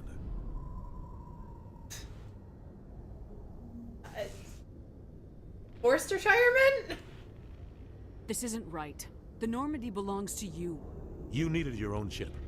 A Spectre can't answer to anyone but the Council. And it's time for me to step down. There's more to this. Come clean with me, Captain. You owe me that much. I was in your shoes 20 years ago, Shepard. They were considering me for the Spectres. What went wrong? What happened? I failed. I couldn't make the cut. It's not something I'm proud of. Ask me later and I'll tell you the whole story. For now, all I'm you need to asking know you is now. I was sent on a mission with Saren, and he made sure the Council rejected me. I had my shot.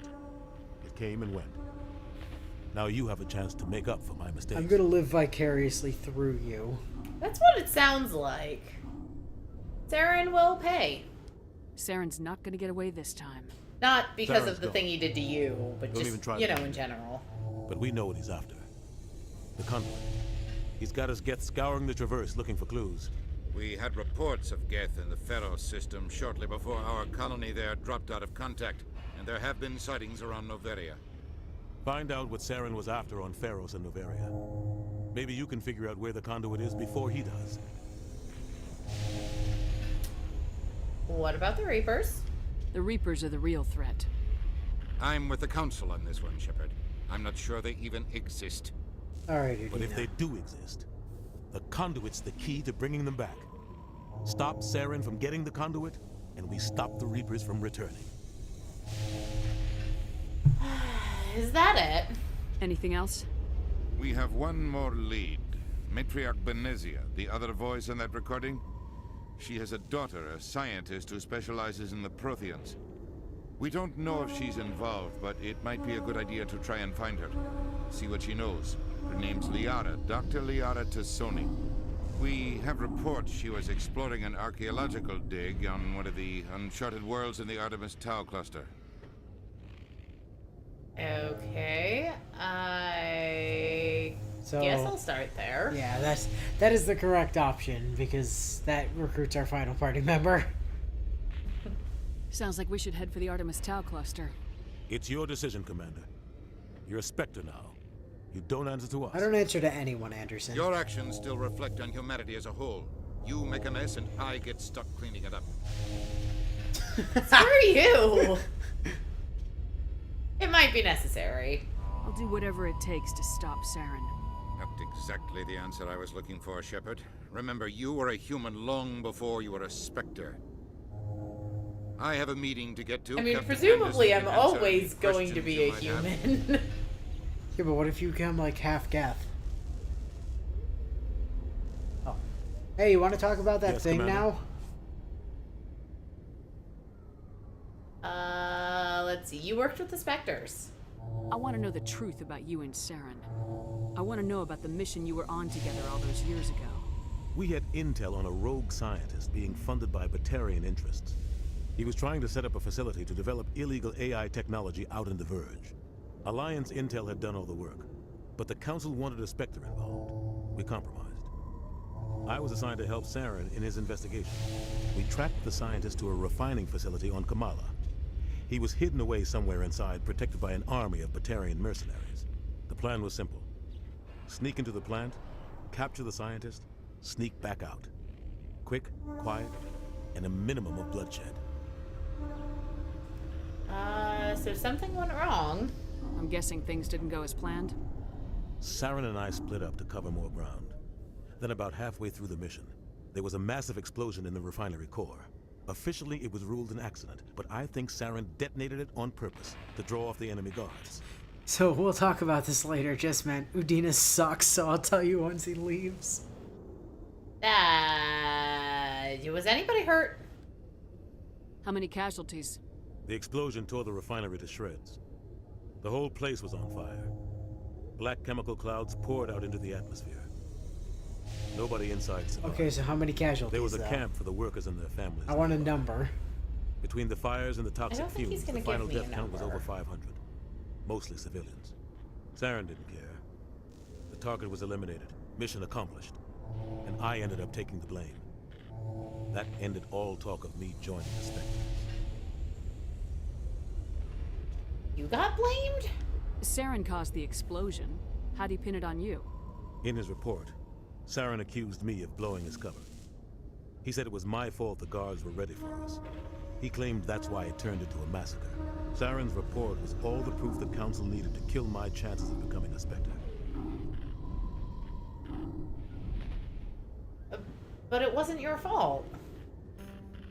Don't blame yourself, Captain. I don't. I blame Saren. Good. I think he wanted things to go bad. He was looking for an excuse to blow that refinery. Maybe he just likes the violence. Maybe he was just trying to make me look bad to keep humans out of the Spectres. If so, he pulled it off.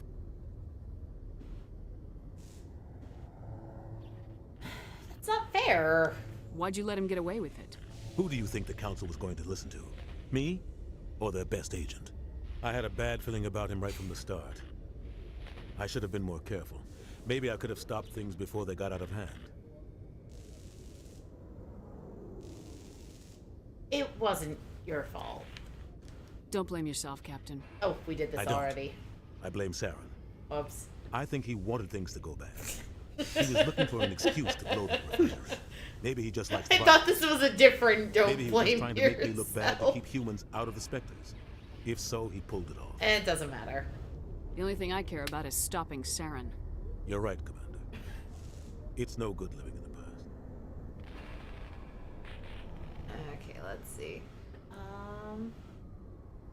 Are you okay? How are you holding up? Honestly, this isn't how I pictured my career coming to an end. Pushing papers really isn't my thing. But you're the one who can stop Saren. I believe in you, Shepard. If that means I have to step aside, so be it. That seems a little harsh. So investigate. Pharos. Any extra intel you can give me on our colony at Pharos? The entire planet used to be one giant Prothean city. Mostly ruins now. But some of the infrastructure is still intact. The colony tried to build on what the Protheans left behind. We lost all contact with them when the Geth attacked. Okay, investigate. The cluster. What do you know about the Artemis Tau cluster? Not much. I've never been there myself. A handful of systems with a few small, uncharted worlds, but no real colonies. Might not be easy finding Dr. T'Soni out there. My advice is to look for the world with the Prothean ruins. Okay, investigate. Novaria. What can you tell me about Novaria? Novaria's trouble. Always has been. The whole planet's basically a center for corporations to conduct illegal research. Watch your back there, Shepard. Spectres are about the only form of Citadel authority Novaria respects. But they aren't popular. Hey, I think that's everything. Goodbye. I should go. I'll be here if you need anything. I bet you will. Anyway, later, Anderson. I'm gonna go hang out at my ship.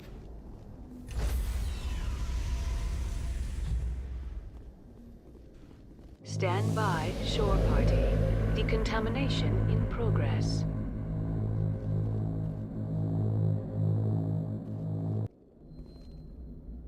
Rude games implying my party members aren't I heard what clean. happened to Captain Anderson. Survives 100 battles and then gets taken down by backroom politics. Just watch your back, Commander. Things go bad on this mission, you're next on their chopping block. I mean, I assume. This does feel wrong, though. Captain Anderson should be the one in charge. It's like I'm stealing the ship from him. Yeah, the captain got screwed. But it's not like you could have stopped it. Nobody's blaming you. Everyone on this ship's behind you, Commander. 100%. Intercom's open. If you got anything you want to say to the crew, now's the time.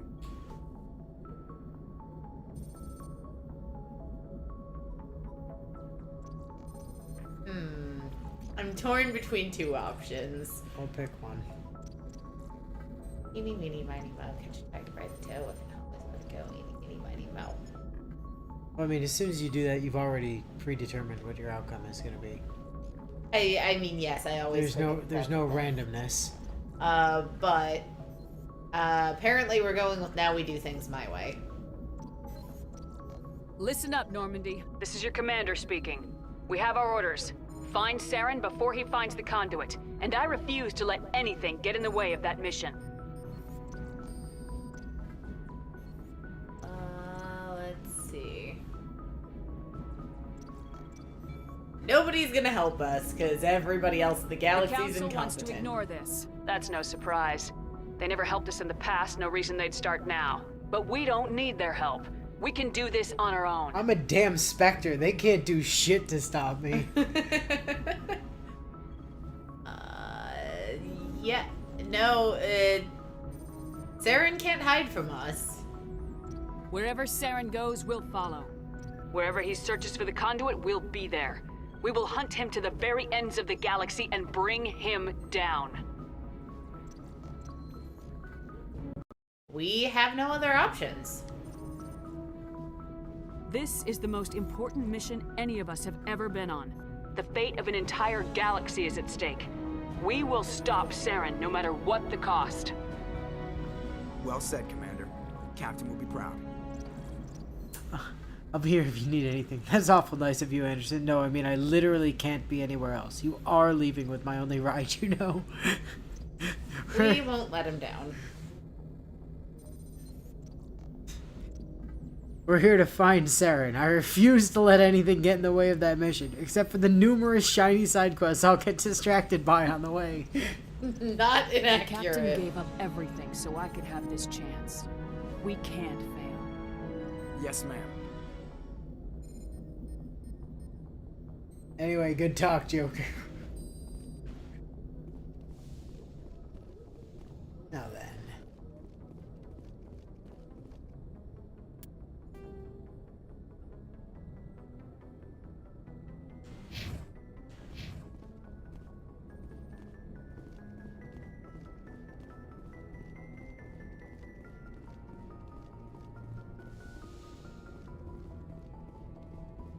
Ah, the comm room.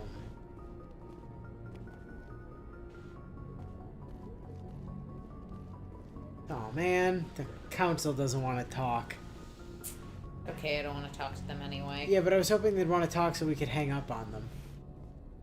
It's always funny. It only gets funnier the more you do it.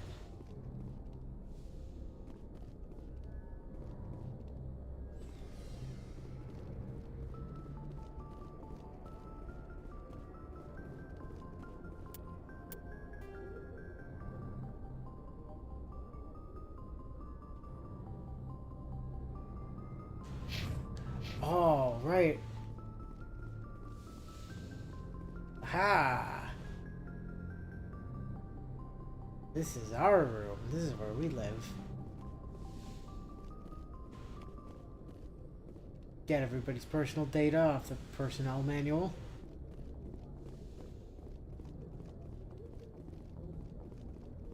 There's Karth.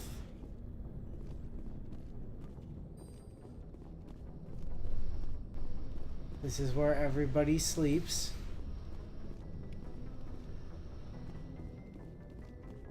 Ooh, isn't us, obviously, because we're cool.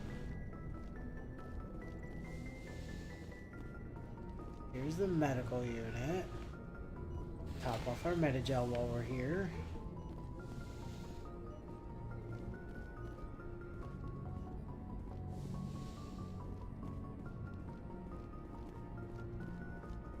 Yes, Commander? Is there something you need? Okay, we've talked to her about all that I stuff should go. before. Goodbye, Commander. That time we asked her about Karth, and she's like, who's Karth? Speaking of, hey Karth.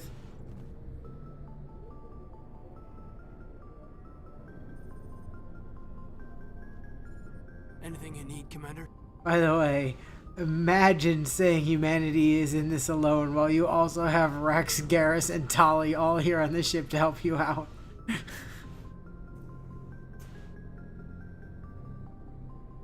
I mean, I was mostly saying that we weren't going to get council help.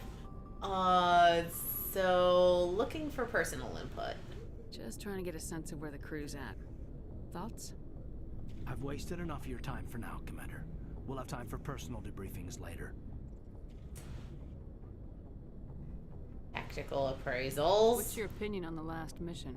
I don't see how we could have done things any better. At least not without getting to Eden Prime sooner. And we were on the scene faster than any other Alliance ship could have been. We'll talk another time, Lieutenant. Commander? Lieutenant? SpongeBob? Anyone let me flirt, I'm mad. It's one of those things where, like, he just doesn't have more to say after this particular chapter. Ugh. I don't want to talk about this right now. I just wanted to flirt. What do we got down? Engineering. So Tali will be down there. By the way, welcome to Gaming with Willow, where she gets frustrated that she's not allowed to make characters flirt with each other outside of pre-approved plot points. Ugh. Hey, Commander, you know that Quarian, Tali? She's been spending all her time down here asking me about our engines. Is she bothering you? I'll tell her to leave you alone. What? That's not what I meant. She's amazing. I wish my guys were half as smart as she is. Give her a month on board and she'll know more about our engines than I do. She's got a real knack for technology, that one. I can see why you wanted her to come along. Investigate. Stealth systems. Fill me in on the IES stealth system. How does it work exactly? You can't hide a ship out in space. They emit too much heat and radiation. Too easy for sensors to pick them up, unless you find a way to capture those emissions. So our stealth systems trap the energy we give off in storage sinks built into the ship itself. No emissions to give away our location. Eventually the sinks have to be vented. More than a few hours silent running and they overheat. Cook us inside our own hull. What? That's not what I meant. Oh, you're gonna love this game then. So we're invisible. There's no way for anyone to detect us? A visual scan can still pick us up. Anyone looking out a window can see us plain as day. But you have to be pretty close to get an actual visual out in space. Most vessels rely on scanners. As long as the stealth systems are engaged, they can't see us. Not unless we accelerate to FTL speeds. FTL speeds? Question mark? Yeah. Faster than light. If we jump to hyperspeed. Okay. FTL gives us away? Why doesn't it work with faster than light travel? Cranking up the FTL blue shifts our emissions, pushes them into frequencies too high to capture in the sinks. As soon as we make the jump, it's like setting off a flare. Sensors can pick up our location whenever we enter or exit FTL flight, but for short-range missions, our stealth systems are amazing, and we've got the only one. What do you mean we've got the only one? The only such stealth system. It was prototype. Like, we're on a prototype ship. Okay. Like, technology that does not exist on other Alliance ships. Investigate. Is there anything else we haven't talked about? Oh, lots of stuff. Personal questions. Where else have you served, Adams? You name a class of Alliance ship, I've probably served on it. Everything from dreadnoughts and carriers right down to frigates like the Normandy. My last assignment was on the Tokyo, only a cruiser, but she was a good ship. Couldn't hold a candle to the Normandy, though. Investigate Normandy. I want to know more about the Normandy. She's the best ship I've ever served on. Probably the fastest vessel ever designed. And she's the only one using the new Tantalus drive core. Drive core? What's so special about the Tantalus drive core? Proportional. It goes real it's about fast. Twice the size of any other vessel. Not only are we faster, but we can run at FTL speeds longer before we have to discharge the core. Carry on, Adams. Aye, aye, Commander. Tally! Oh, wait, hold on. I saw it. Oh, it looked like a...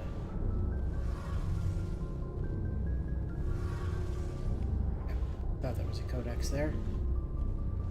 Your ship's amazing, Shepard. I've never seen a drive core like this before. I can't believe you were able to fit it into a ship this small. I'm starting to understand why you humans have been so successful. I had no idea Alliance vessels were so advanced. This ship's special. The Normandy's a prototype, cutting-edge technology. A month ago, I was patching Bleeding a edge makeshift fuel technology, line into actually. a converted tug ship in the flotilla. Now, I'm sitting on board one of the most advanced vessels in Citadel space. I have to thank you again for bringing me along. Traveling on a vessel like this is a dream come true for me. You're into ships? I had no idea you found ship technology so interesting. It comes with being a Quarian. The migrant fleet is the key to the survival of my people. Ships are our most valuable resource. But we don't have anything like this. We make do with cast-offs and second-hand equipment. We just try to keep them running for as long as we can. Some of the fleet's larger vessels date all the way back to our original flight from the Geth. I don't know if this is just the enhanced edition, like the legendary edition, or if I just never noticed it on the PC, but I swear I didn't used to be able to see any facial details under the mask there. But now I can very clearly see like the outline of like a nose and eyes, and I can see when she blinks and shit. That was 300 years ago. I can't believe your fleet's still using ships that are 3 centuries old. They're constantly being repaired, modified, and refitted. They aren't pretty, but they work. Mostly. We've tried to make ourselves as independent as possible on the flotilla. Grow our own food, mine, and process our own fuel. But some things we just can't make on our own. A patch to maintain the hull integrity requires raw materials we just don't have. That's why our pilgrimages are so important. Yeah, the Quarians live in a fleet of roaming ships, so spaceship tech is something they're kind of interested in as a general topic. And sorry to say, I want to say that's the Legendary Edition. I don't remember seeing much back in the... Yeah, I don't remember seeing anything on the original, but like... Investigate. Quarians. Tell me about your people. Our lives aren't easy. Resources are scarce, and we are constantly on the move. Everything we do must in some way contribute to the continuation of the migrant fleet. There are 17 million Quarians in the flotilla, and each of us relies on the others for survival. The bonds among my people are strong. Bonds, not bombs. We have had to surrender many of the freedoms and civil liberties other species take for granted. Like what? What kind of freedoms? Well, it's illegal for parents to have more than one child. If our population grows too much, it would strain our resources to their breaking point. Of course, we also can't allow our numbers to become too few. If our population is in decline, the rule against single births is temporarily repealed.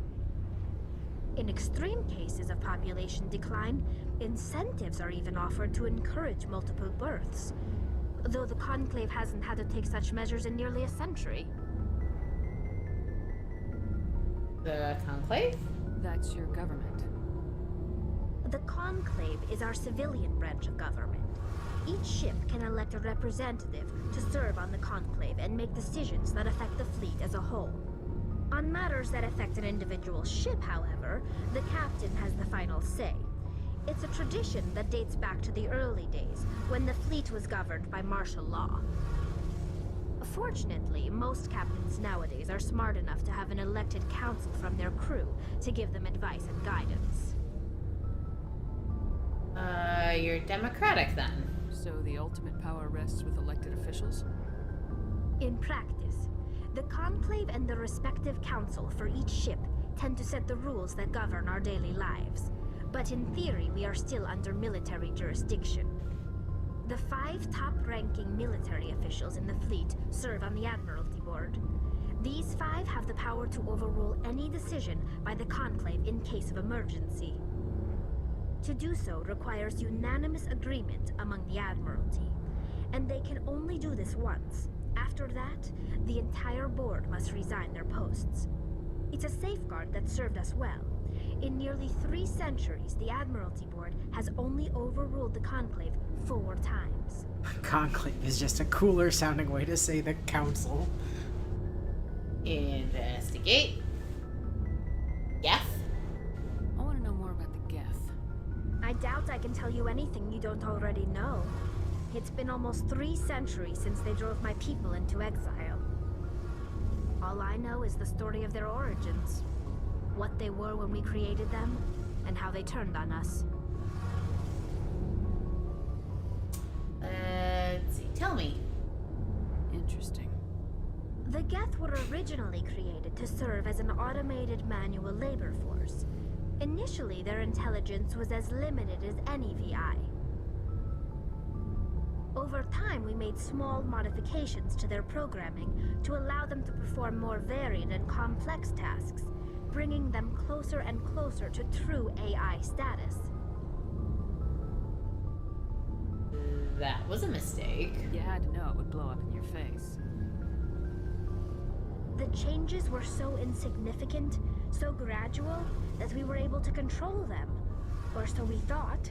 But one thing we underestimated was the power of the neural network.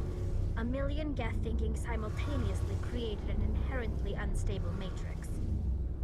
You don't say. The neural network? So the Geth share brain power? Many of the Geth's logic systems were designed to work in concert with other nearby Geth. Basically, the more of them you have in a group, the smarter they are.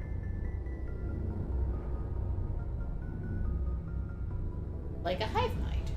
So there's some sort of group consciousness? No, nothing like that. They cannot share sensory data or information. Their programming cannot handle that much simultaneous input. You think? Each Geth maintains an individual awareness and identity. The neural network only operates on a process-based level. It's basically the synthetic equivalent of a subconscious. But when they're in close proximity, they can coordinate low-level functional processes, freeing up more capacity for original or independent thought. I don't get it. That doesn't make any sense. I'm probably oversimplifying. The Geth are incredibly advanced and complex creations. All you need to know is that they get smarter when they gather in large numbers. As we built more and more Geth, their effective intelligence became more sophisticated, more abstract. One day, a Geth began to ask its Quarian overseer questions about the nature of its existence. Am I alive? Why am I here? What is my purpose? As you can imagine, this caused a near panic among my people. Why? I don't see what's so bad about those questions. The Geth were created to engage in mundane, repetitive, or dangerous manual labor. That's fine for machines, but it won't satisfy a sentient being for long. The Geth were showing signs of rudimentary self-awareness and independent thought. If the Geth were intelligent, then we were essentially using them as slaves. It was inevitable the newly sentient Geth would rebel against their situation. We knew they would rise up against us, so we acted first. A general order went out across all Quarian-controlled systems to permanently deactivate all Geth. The Geth responded to this order violently. Imagine that. Yeah, what did you expect? Yeah, right? We made slave labor robots, and eventually we made them so smart they actually said, wait, are we slave labor robots? And things kind of got out of hand from there. You didn't really think they'd just let you destroy them without a fight, did you? Yes. The hope was that most of the Geth would still be little more than machines, incapable of organized resistance. But they had progressed much further than anyone anticipated. The war was long and bloody. Millions upon millions of Quarians died at their hands. In the end, we were forced to flee our own homeworld. We feared the Geth would pursue us, but they never came beyond the Veil. Now we drift through space, exiled, searching for a way to reclaim what was once ours. Maybe... They defended themselves. It's hard to feel sorry for you. Your ancestors tried to wipe out another species. We made a mistake when we created the Geth in the first place. But we did not make a mistake when we went to war against them. If we had not acted, they would have wiped us out. They're a synthetic life form. They have no use for organics. None. Why do you think they cut themselves off from the rest of the galaxy? Why do you think they've killed every organic being who's ever tried to contact them? Maybe fear? Not everyone. They didn't kill Saren. What does that tell you? The Geth are not innocent victims in all this. They're the enemy. They want to destroy us. Not just the Quarians. All organic life. That's why they've joined up with Saren. And that's why we have to stop him. Investigate.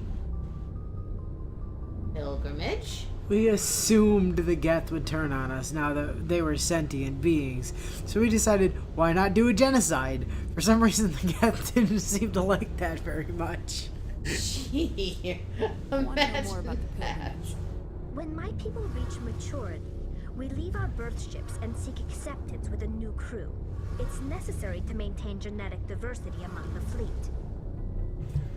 But no ship wants to accept someone who will be a burden on them. So, to prove our worth, we embark on a pilgrimage. We set out alone, leaving the flotilla and our families behind us. We only return once we have found something of value we can bring back to the fleet.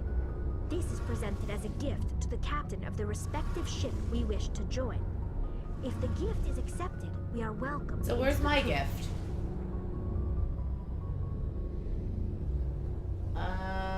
Do they always accept? Can a captain choose to reject the gift? That doesn't happen often. Most captains are eager to increase the size of their crew. It increases their own standing in our society. Even when the gift is not particularly valuable, the captain usually accepts it out of a sense of tradition. However, there is a stigma to presenting a substandard gift. It's not the best way to make a good impression on a new community.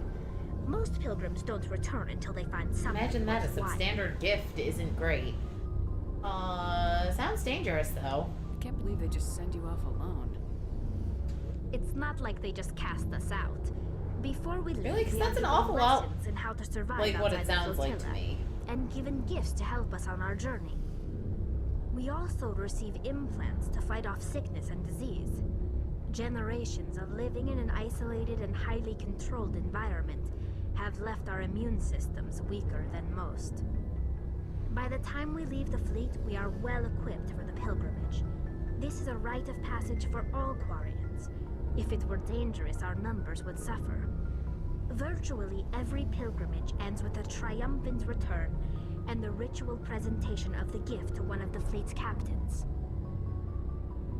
Alright, let's change I want topics. to talk about something else. Like what? That's it. I was about to say, I think that's I should go. everything. See you later. Yes, see you later, Tully. Good talk.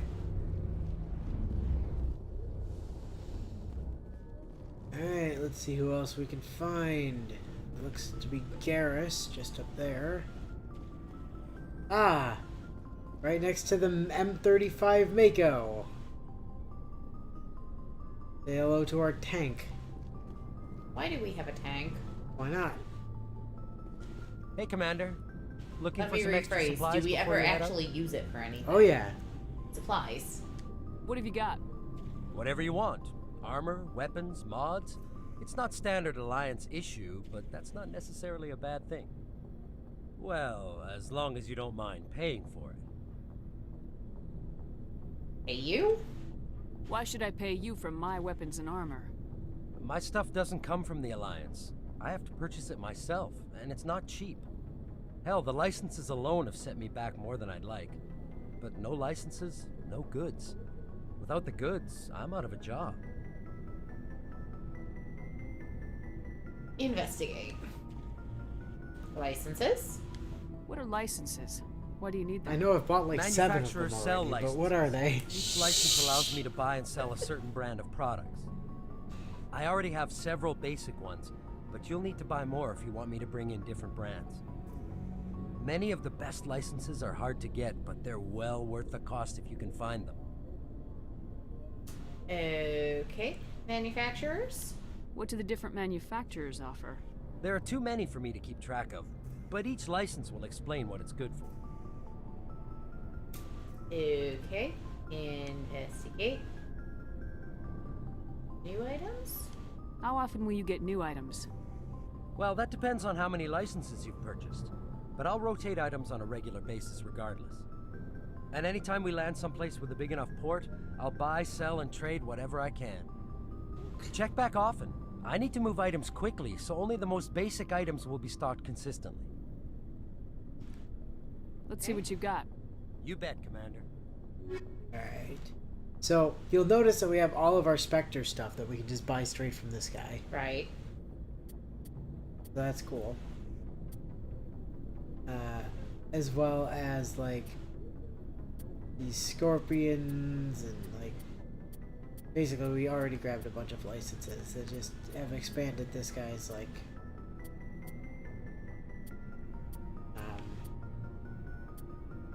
inventory.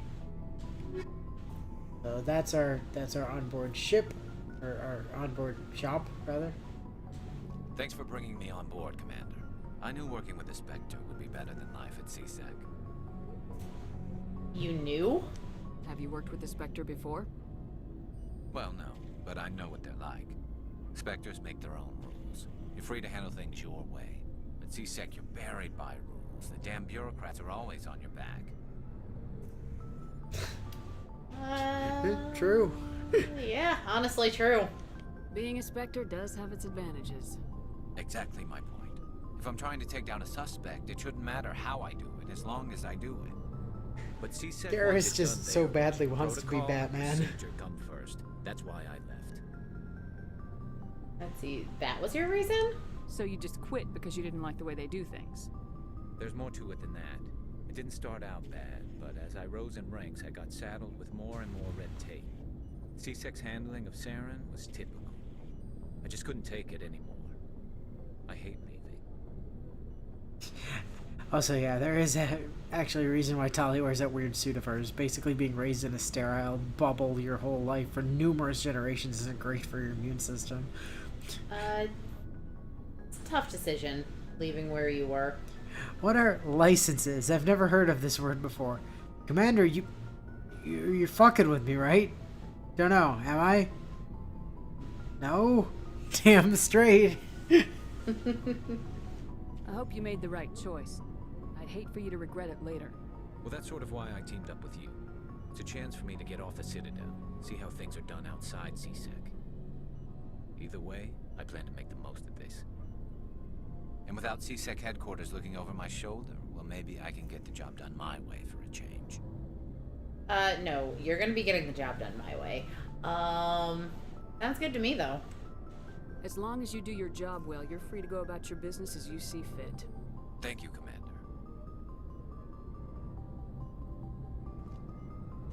Commander, good to see you. Okay, that's all Garrus had for us. Rex, I see you hanging out over here. Nice ship you've got, Shepard. What can I do for you? Personal inquiry. What's your story, Rex? There's no story. There's always a story. It's a BioWare game. Go ask the Quarian if you want stories. Come on. You Krogans live for centuries. Don't tell me you haven't had a few interesting adventures. Well, there was this one time the Turians almost wiped out our entire race. That was fun. Okay, you don't need to be an ass about it. That's unfortunate. I heard about that. You know, they almost did the same to us. It's not the same.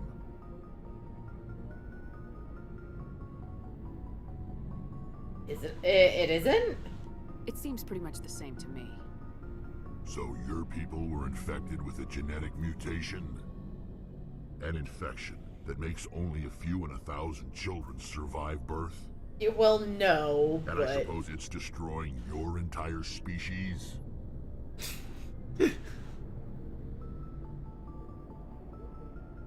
I see your point. I suppose it isn't all the same. I don't expect you to understand, but don't compare humanity's fate with the Krogan. I was trying to be nice. Touchy subject? I was just making conversation. I wasn't trying to upset you. Your ignorance doesn't upset me, Shepard. As for the Krogan, I gave up on I don't know, my ignorance seems to upset you. The genophage infected us, but it's not what's killing us. Investigate. Extinction? Are your people really dying? We're sure not getting any stronger. We're too spread out. None of us are interested in staying in our own system. So... Lots of species have left their homes and prospered. But they go to colonize new worlds. We're not settlers. We're warriors. We want to fight. Yeah, we just want to fuck shit up. So we leave. Hire ourselves out. And most of us never go back. Genophage? What can you tell me about the genophage? Ask the Solarians if you want details. They made it. All I know, it makes breeding nearly impossible. Thousands die in stillbirth, and most never get that far. Every Krogan is infected, every one. And no one's rushing to find a cure. That's awfully mean. What? No, you're getting the job done my way. I mean, as long as you just shoot assholes who deserve it in the face like you've already been doing, then you are doing it Garrus's way. True story. Also, Rex is so good. Why don't the Krogan try to find a cure? When was the last time you saw a Krogan scientist? Ask a I mean, Krogan. never, but... Would he rather find a cure for the genophage or fight for credits? He'll choose fighting every time. It's just who we are, Shepard. I can't change that. Nobody can. That's it, I think. I see. So long, Rex. Shepard. Check and make sure that there's not like... Shepard. Okay, same stuff. Rex? Yeah, the whole thing is exceptionally fucked up with the Krogan. Alright, I don't want to, but she's right there. Commander? Can we talk? Do you have a few minutes to talk? One-on-one? I'm sorry, Commander. I need to get my duties squared away. I wouldn't mind talking more later, though. Really? Okay, fine. How are we doing? What's your opinion of the last mission? Kinda wish you'd got there sooner, Commander. No offense. I appreciate the rescue. I just wish... That we'd saved your unit? You wish we'd been able to save the rest of your unit. Yes, ma'am. If I had been more alert, we wouldn't have been cut down by an ambush. Well, then be more alert. I mean, again, she hasn't given me a reason to be an asshole yet. Don't blame yourself. The Geth are perfect ambushers. They don't move, they don't make noise, they don't even breathe. They have flashlight heads, ma'am. I'll make sure it doesn't happen again. We already asked the how we're doing, right? Yep. So... And she's gonna say no to can we talk, Well, so... yeah, she's basically telling her direct superior to fuck off. Which is... Dismissed, Chief. Ma'am? Like, super not cool of her.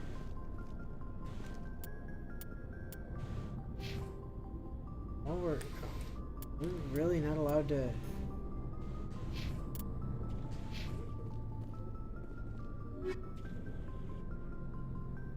Oh cool, we got a sniper rifle from somewhere. So from these lockers we can like equip everybody while we're here on the ship.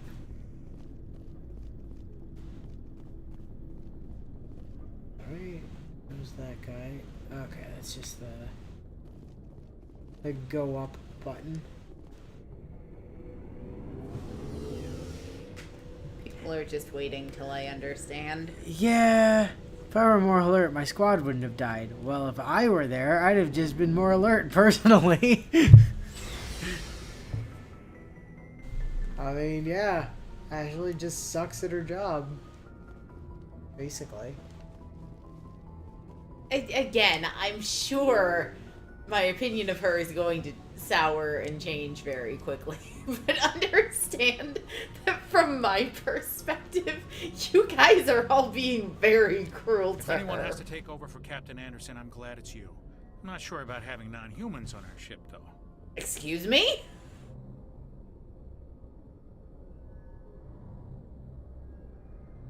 They're on our side, asshole! Sounds like he's questioning your judgment. I mean, yes.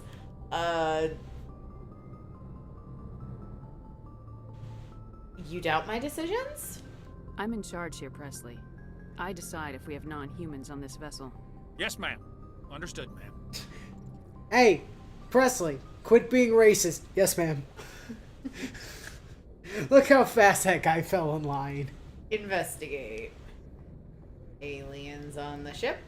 Speak freely, Presley. I want to know if you have a problem with non-humans. It's not that, Commander. Humanity has always handled its own problems. Saren attacked one of our Oh, you thought you colonies. wouldn't We should have be the ones to racists stop on your ship? We don't need their help. It's not just our problem. This is bigger than humanity. Saren's a threat to every species in the galaxy, and I'll welcome anyone who wants to help me bring him down. Oof, that giant I guess so. movement Maybe I'm animation. just stuck in the old ways of thinking. But don't worry, Commander. This won't be a problem. I might be racist, but I'm not gonna make it an issue. I know my place. Investigate. Personal questions? How did you end up assigned to the Normandy? I signed up with the Alliance as a navigator right out of school, following in my grandfather's footsteps, I guess. My first posting was on the Agincourt. We were at Elysium during the Skillian Blitz. A massive fleet of alien raiders hit the colony, trying to wipe it out. They had the numbers, but their ships were no match for an Alliance frigate. It was a slaughter. We couldn't even keep track of how many ships they lost. Investigate. Oh, return. Now you're here? How'd you end up on the Normandy? I got my officer's commission after Elysium. Must have made an impression on the right people. Captain asked for me when he was picking his crew. Okay, goodbye. Carry on, Presley. Yes, ma'am. Be less racist, though. I demand less racism on my ship. And anyone that refuses to not be racist is getting chucked out of an airlock.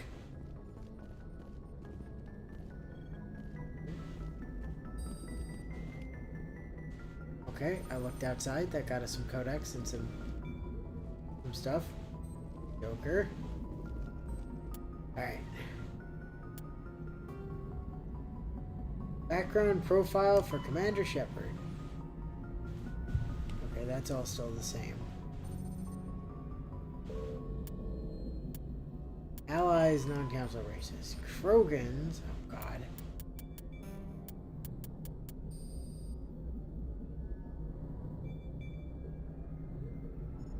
So there's a fuck ton of stuff to read through in here. Yeah. Like a lot. Well, yeah, we went more than a session without reading anything. The genophage bioweapon was created to end the Krogan rebellion. From the start, the Krogan had overwhelmed the Council. Only timely first contact with the Turians saved the Council races. The Turians fought the Krogan to a standstill, but sheer weight of Krogan numbers indicated the war could not be won through conventional means. The Turians collaborated with the Salarians to genetically engineer a counter to the rapid breeding of the Krogan. The genophage virus gained the energy to replicate by eating key genetic sequences. Every cell in every Krogan had to be altered for the weapon to be foolproof. Otherwise, the Krogan could have used gene therapy to fix the affected tissues. Once a genophage strain could find no more genes to eat, it would starve and die, limiting spin-off mutation and contamination. This created genetic flaw is hereditary. The Salarians believed the genophage would be used as a deterrent, a position the Turians viewed as naive. Once the project was complete, the Turians mass-produced and deployed it. The Krogan homeworld, their colonies, and all occupied worlds were infected. The resulting mutation made only 1 in 1,000 Krogan pregnancies carry to term. It did not reduce fertility, but offspring viability. Ooh. Yeah. Yeah, it doesn't make you doesn't make you non-fertile. It just basically makes almost all babies stillborn. That's awful. Yeah, it's fucked up. The rare females able to carry children to term became prizes the Krogan warlords fought brutal battles over. The Krogan are a shadow of their former glory. While the rebellions took place centuries ago, they're constantly reminded of the horror of the genophage and of their inability to counter it. The release of the genophage is still controversial, bitterly debated in many circles. Yeah, literally everything you learn about the genophage makes it even more fucked up than it was the last time you learned some new fucked up thing about it. Don't you just love Salarian scientists and Turian deployment of that weapon? No, I don't. Krogans. After the Rachni War, the quick-breeding Krogan expanded at the expense of their neighbors. Warlords leveraged their veteran soldiers to seize living space, while the council races were still grateful. Over the centuries, Krogan conquered world after world. There was always just one more needed.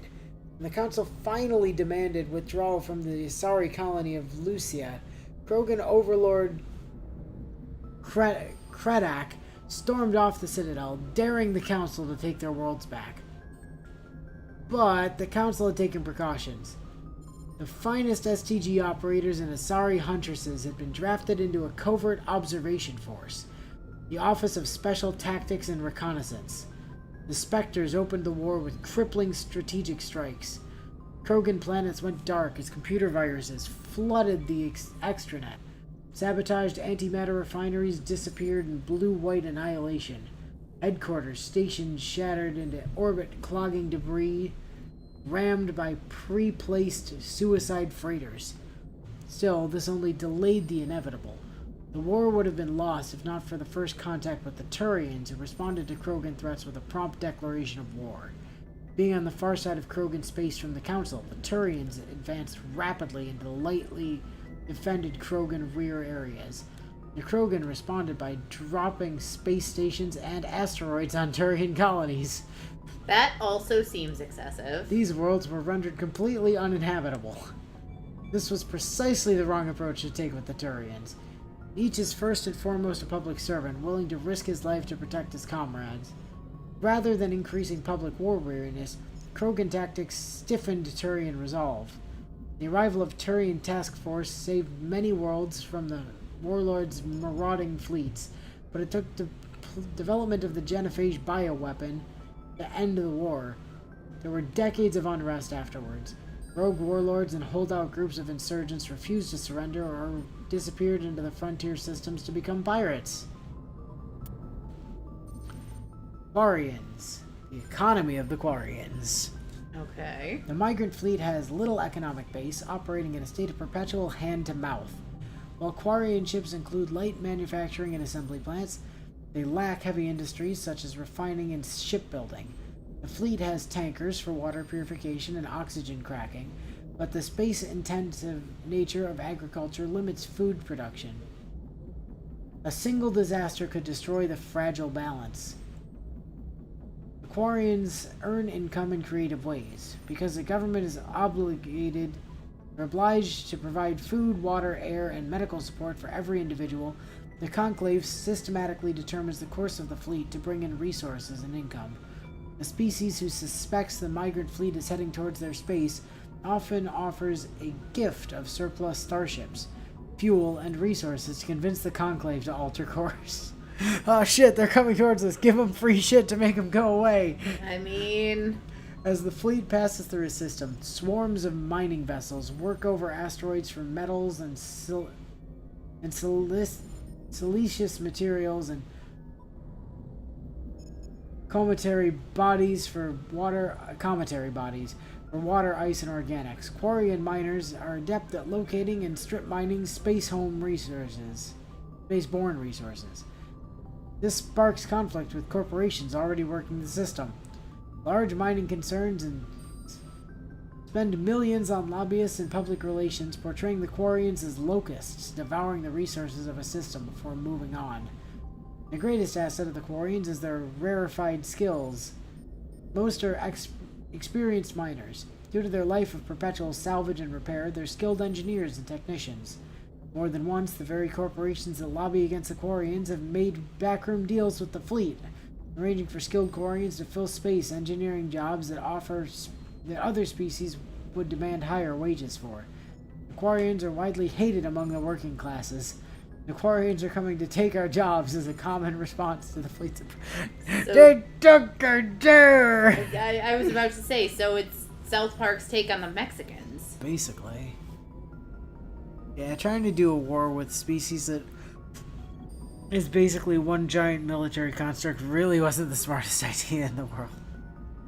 Because, fuck those people in particular.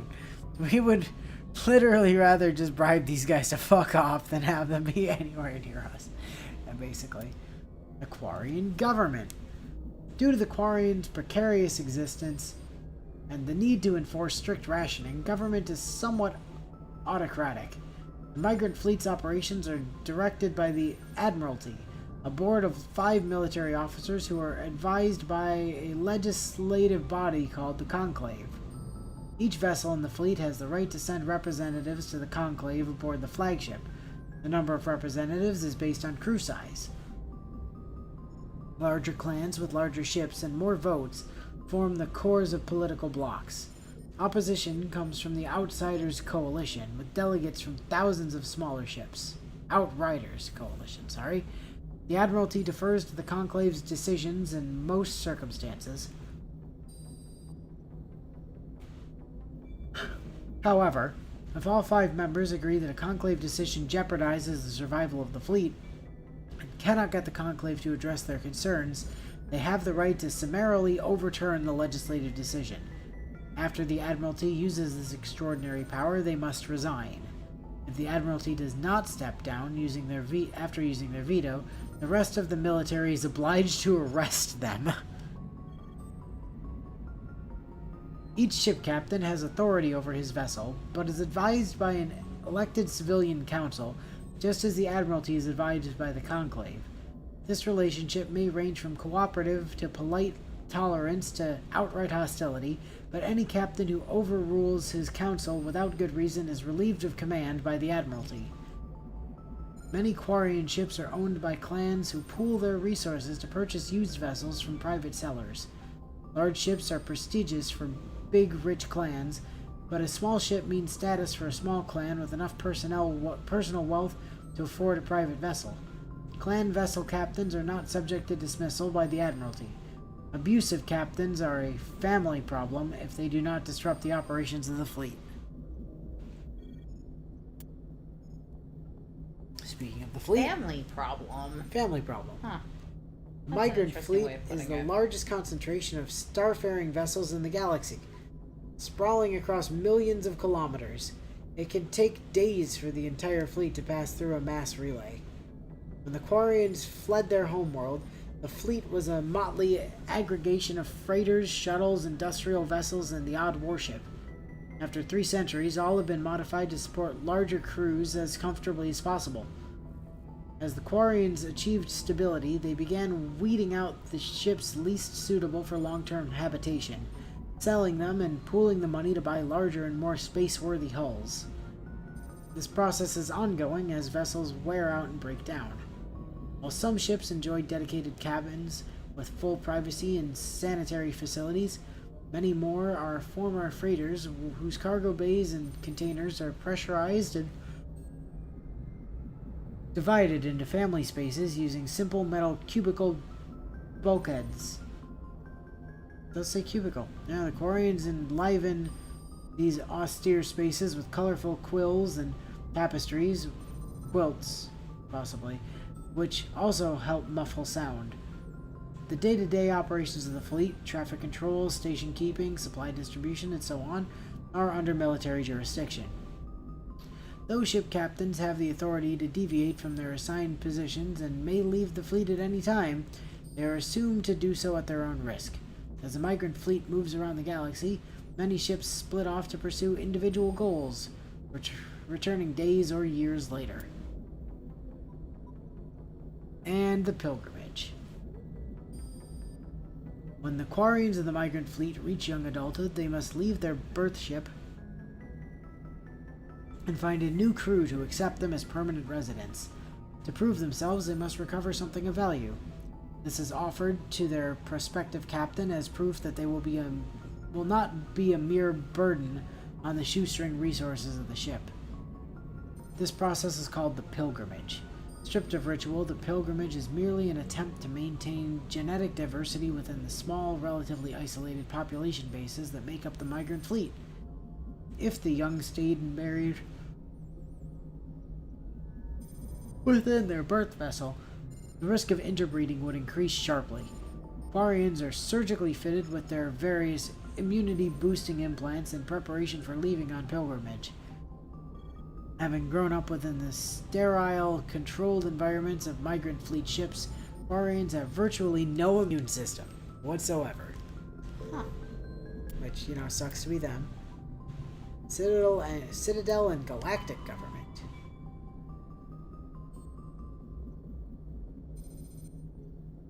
These diplomatic Citadel conventions, these diplomatic talks occurred in the wake of the Krogan Rebellion as a response to the destruction of the conflict and an attempt to distance the Council from the brutal Krogan warfare.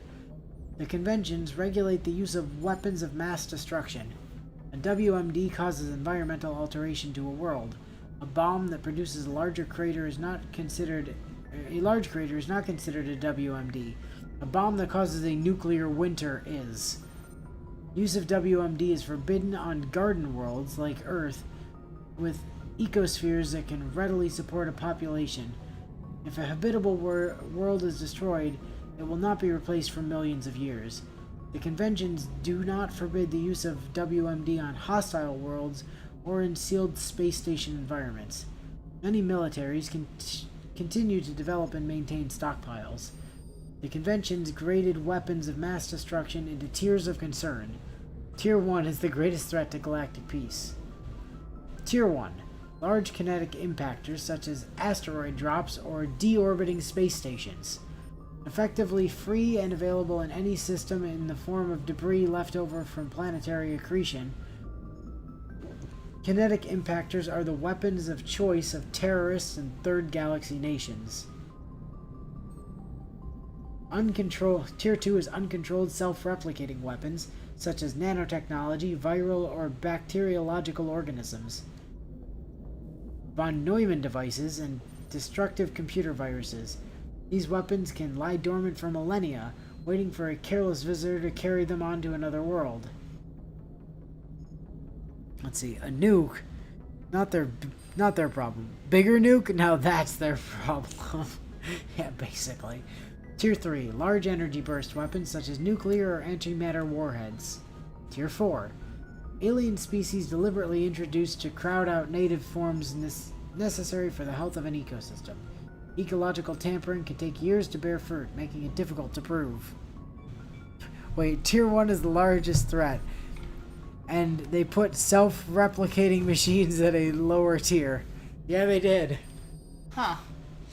You know, the Geth are less of a threat than dropping space stations on people, basically. That seems like a very harsh assessment of the Geth, personally.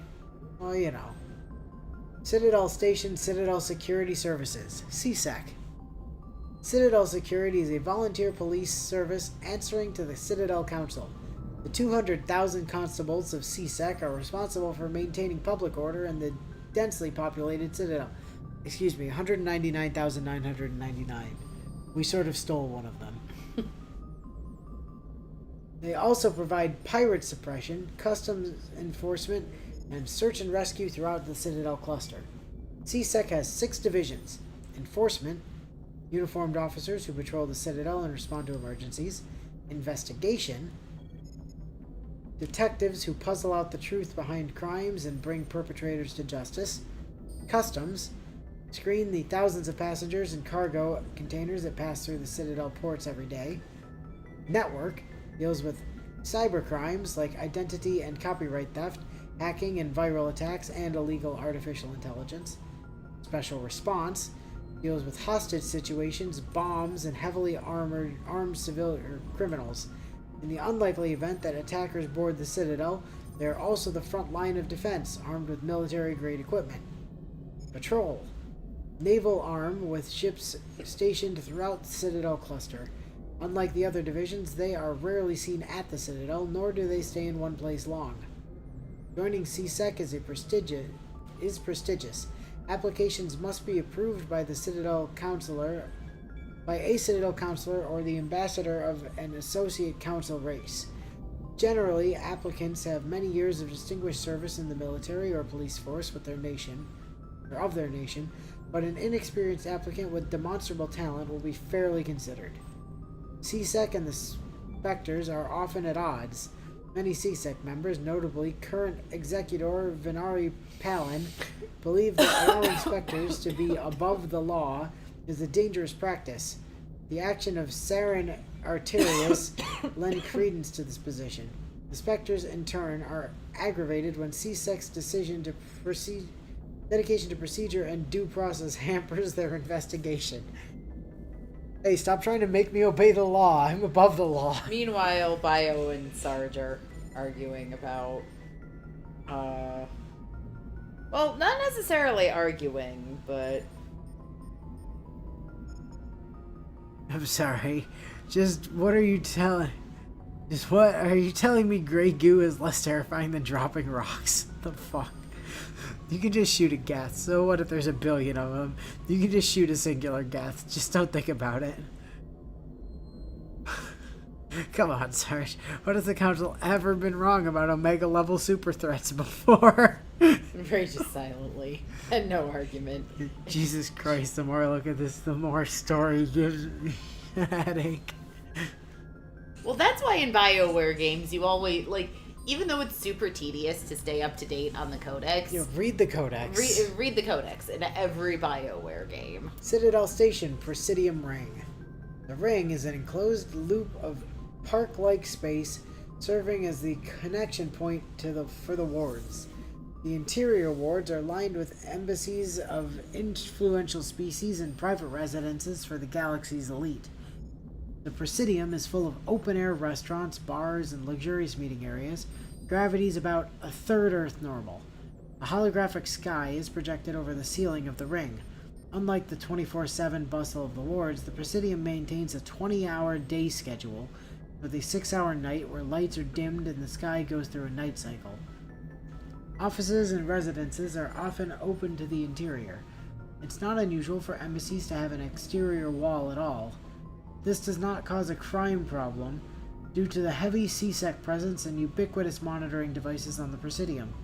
Thieves are quickly identified and apprehended. The ring is the location of the Citadel's spaceports. Being closer to the center of spin, there's less motion for a ship to match, and the reduced spin gravity makes handling cargo easier. Hundreds of ships pass through the Citadel every day, and every species with an embassy is granted a private dock. The tower at the center of the ring holds the administration of the Citadel Council. The tower rises over a kilometer from the ring, appearing to be thrust forward parallel to the ward arms. As the tower is at the center of the spin axis, it experiences little centrifugal force. Gravity is maintained using mass effect fields at 90-degree angle to the ring and wards. A consular dock can be found at the base of the tower. While normally used for diplomatic couriers and spectre business, the shuttles docked here can evacuate the council government in an emergency. So, Chekhov's dock, understood. Let's see. Just blame the council. It's always morally correct. It's always the morally correct and more often than not factually correct thing to do. Citadel Station, Serpent Nebula. The Citadel is surrounded by a blue-tinted reflection nebula. The light of the nebula is actually light from the Citadel, scattered and reflected back at the station. At first, the Serpent Nebula was assumed to be made of microscopic construction degree. Prevailing theory holds that the Protheans used molecular nanotechnology to manufacture the incredibly durable materials used in the Citadel. But unlike other nebulae, the Serpent does not dissipate over time, therefore it must be replenished constantly. The current popular theory is that the non-recyclable waste collected by the Citadel's keepers is somehow rendered down to the atomic or molecular level and ejected into the cloud. The thick nebula presents a navigation hazard. Beyond the relatively clear areas around the Citadel, electrical discharges are common. These are not blocked by kinetic barriers and can severely damage metal-framed starships. Now just make your starships out of wood then. In addition, some dense knots of dust can overwhelm the repulsion of kinetic barriers on smaller ships. If such a vessel is moving fast enough at the time, the effects are similar to being hit by a sandblaster. Attempting to reach the Citadel through open space navigation is inadvisable. The only safe approach is through the various mass relays that orbit it. Citadel Station, the wards. The majority of the Citadel's population lives in the wards, the 5 massive arms of the station that house the residential and commercial districts. Many galactic races have established cultural enclaves here. Population density and cost of living are extremely high, akin to Earth cities such as Hong Kong and Singapore. The wards are often open-topped with skyscrapers rising from the superstructure. Towers are sealed against vacuum as the breathable atmosphere envelope is only maintained to a height of about 7 meters. The atmosphere is contained by the centrifugal force of rotation and a membrane of dense colorless sulfur hexafluoride gas held in place by carefully managed mass effect fields. The view from the wards is spectacular. In the background, stars, Serpent Nebula, and the nearby blue giant called the Widow move across the sky as the station rotates to stabilize itself. In the foreground, the lights of buildings and vehicles on the opposing ward arms perpetually shine. The Citadel has no real day or night. While the station keeps to standard galactic time for political functions, businesses rarely close and the residents acclimate to sleep and work according to personal need rather than a day-night cycle. Additions and modifications are constantly being constructed, though they must stay within certain specifications that will not compromise the operation of the station. Occasionally, the keepers will descend on an area of the wards and move or change the architecture without explanation. Residents have learned to live with these inexplicable intrusions. Occasionally, the landlord just shows up and installs a new bathroom where the dining hall used to be. Well, you know. The Treaty of Feishen. Due to the destructive potential of dreadnoughts, the Council races agreed at the Feishen Naval Conference to fix a ratio of dreadnought construction between themselves. At the top of the pyramid is the peacekeeping Turian fleet. Below the Turians are the other Council races, currently the Asari and the Solarians. Council associate races are at the bottom. The Human Systems Alliance is part of this last group. The ratio of Turian to Council associate dreadnoughts is 5 to 3 to 1. For every dreadnought humans are permitted to build, the Asari have 3 and the Turians 5. Because, you know, fuck the humans, right? Right?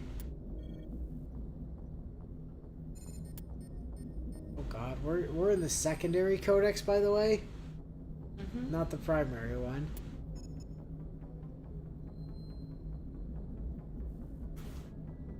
Humanity and the Systems Alliance. Okay, Systems Alliance military ranks. The Alliance uses a modified version of the ranking system that has been used for hundreds of years. Soldiers are classified into rank and file enlisted personnel, experienced non-commissioned officers, NCOs, and specially trained officers. The divide between naval personnel and ground forces, Marines, is small. Ground units are a specialized branch of the fleet, just as fighter squadrons are. This unity of command is imposed by the futility of fighting without control of orbit. Without the Navy, any army is pointless. The Marines, as a matter of pride, maintain some of their traditional rank titles. For example, Marines have privates and corporals instead of servicemen. In ascending order of responsibility, the ranks of the Alliance are Enlisted, Serviceman 3rd Class, Private 2nd Class, Serviceman 2nd Class, Private 1st Class, Serviceman 1st Class, and Corporal. NCOs, Service Chief, Gunnery Chief, and Operations Chief. Officers, 2nd Lieutenant, 1st Lieutenant, Staff Lieutenant, Lieutenant Commander, Staff Commander, Captain Major, Rear Admiral General, Admiral, and Fleet Admiral. I believe that Caden is a lieutenant. Garth is a lieutenant. I believe Ashley is down in the enlisted. So he's got like 2 ranks on her. Alright, yep. Ships and vehicles. FTL drive. Appearance. New space travelers ask, what does it look like outside a ship moving at faster than light speed? Part of that answer can be seen in a simple pane of glass. Light travels slower through glass than it does through open air. Light also moves slower in conventional space than it does in high-speed Mass Effect fields. This causes refraction. Any light entering at an angle is bent and separated into a spectrum. Objects outside the ship will appear refracted. The greater the difference between the objective exterior and subjective interior speed of the light, the greater the refraction. As the subjective speed of light is raised within the field, objects outside will appear to redshift, eventually becoming visible only to radio telescope antennae. High-energy electromagnetic sources, normally hidden to the eye, become visible in the high blue spectrum. As the speed of light continues to be raised, X-ray, gamma ray, and eventually cosmic ray sources become visible. Stars will be replaced by pulsars, accretion disks of black holes, quasars, and gamma ray bursts. To an outside observer, a ship within a Mass Effect drive envelope appears blue shifted. If within a field that allows travel at twice the speed of light, any radiation it emits has twice the energy as normal. If the ship is in a field of about 200 times light speed, it radiates visible light as X-rays and gamma rays, and the infrared heat from the hull is blue shifted up into the visible spectrum or higher. Ships moving at FTL are visible at great distances, though their signature will only propagate at the speed of light.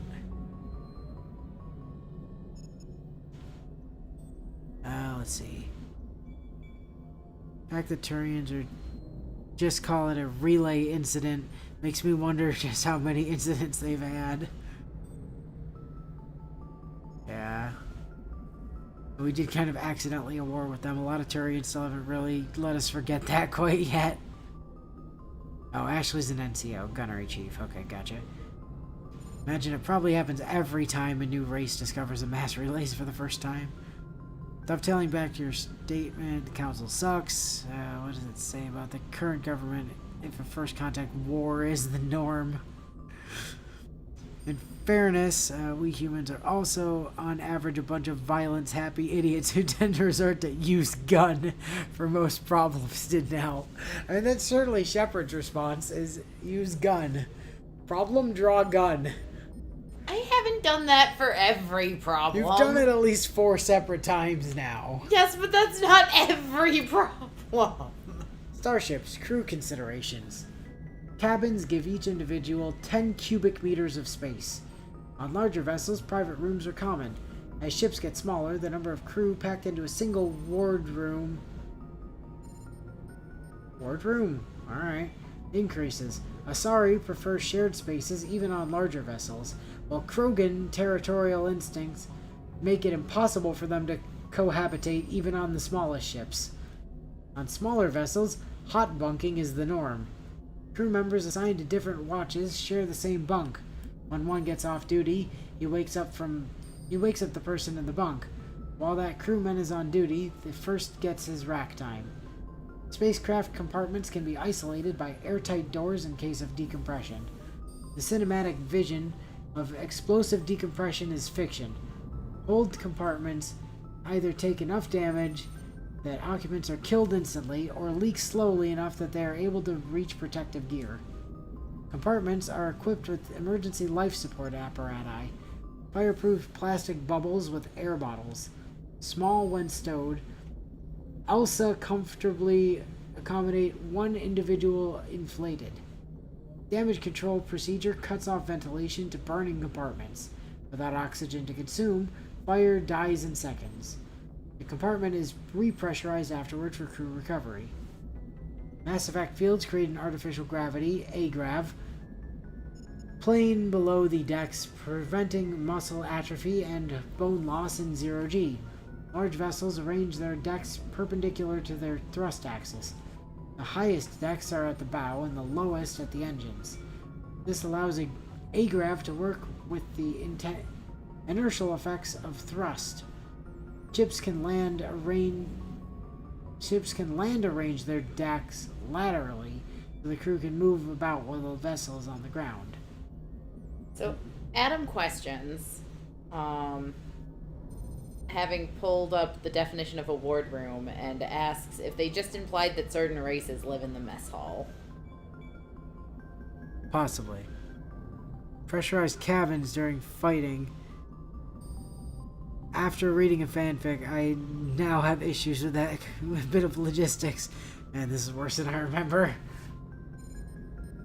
Warships normally turn off their AGRAV systems during combat, reducing the heat generated by systems and increasing combat endurance.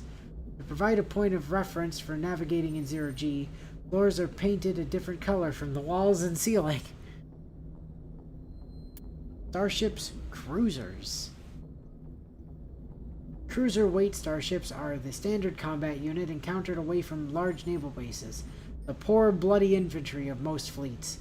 Nimble scouting frigates have neither the punch nor the stamina to stand up to serious combat, and the mighty dreadnoughts are a strategic resource, carefully hoarded and committed to the most critical battles. Cruisers perform routine, independent, show-the-flag patrols in settled systems and lead flotillas of frigates in small engagements, such as pirate suppression campaigns.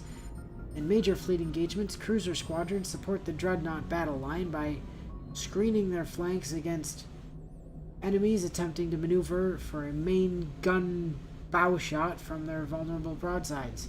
Alliance cruisers are named after cities of Earth. Oops. The dreadnought is the ultimate arbiter of space warfare. Millions of tons of metal, ceramic, and polymer dedicated to the projection of firepower against an enemy vessel of like ability. No sane commander would face a dreadnought with anything less than another dreadnought. A dreadnought's power lies in the length of its main gun. Dreadnoughts range from 800 meters to 1 kilometer long, with a main gun of commensurate length. An 800-meter mass accelerator is capable of accelerating one 2-kilogram slug to a velocity of 283 kilometers a second every 2 seconds. Each slug has the kinetic energy of 38 kilotons of TNT, 3 times the energy released by the fission weapon that destroyed Hiroshima. When used to bombard planets, some of this kinetic energy is lost due to atmospheric re-entry friction. As a rule of thumb, each Earth atmosphere of air pressure saps approximately 20% of a projectile's impact energy. The Turian fleet presently has 37 dreadnoughts, the Asari 21, and the Solarian 16. Humanity has 6, with an additional hull under construction at Arcturus Station. Alliance battleships are named from mountains of Earth. Everest class, Everest, Fuji, and Elbrus. Kilimanjaro class, Kilimanjaro, Taishan, Shasta, And that's it. Akongwa under construction. What's what? No, I was saying that's all 6 of them. They literally just named all of the dreadnoughts that the humans have. Yes.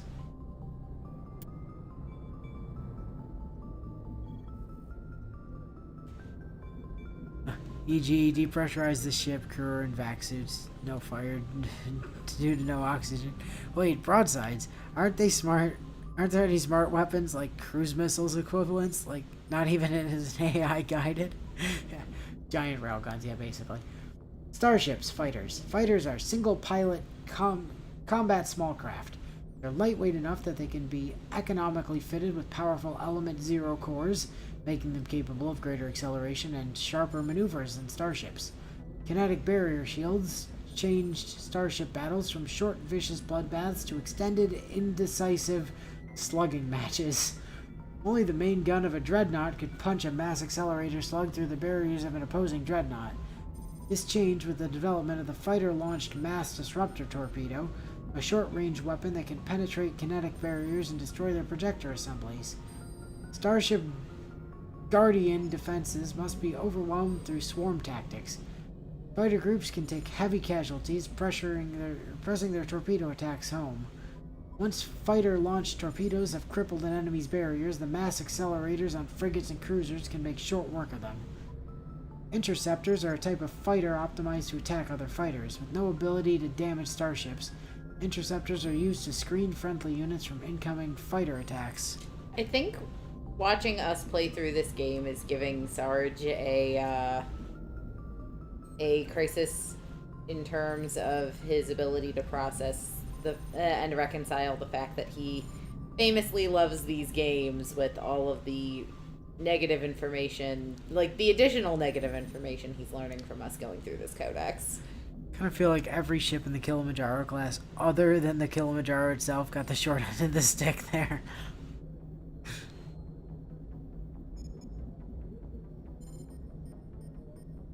Alright,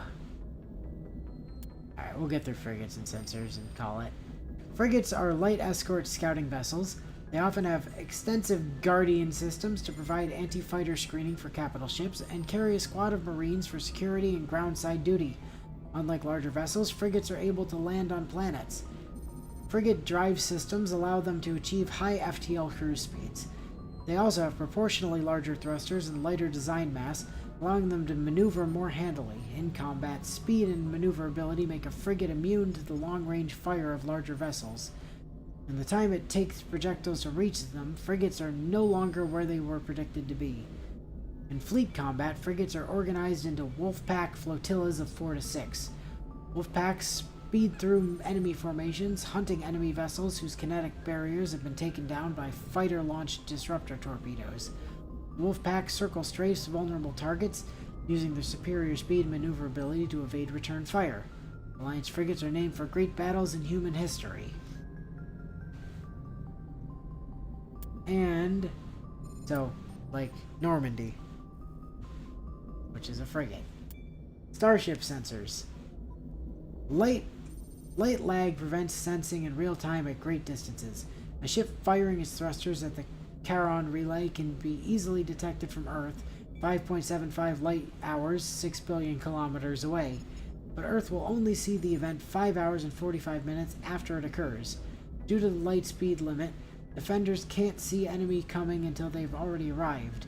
Because there's FTL travel and communications, but no FTL sensors, frigates are crucial for scouting and picket duties. Passive sensors are used for long-range detection, while active sensors obtain short-range, high-quality targeting data. Passive sensors include visual, thermographic, and radio detectors that watch and listen for objects in space. A powered ship emits a great deal of energy.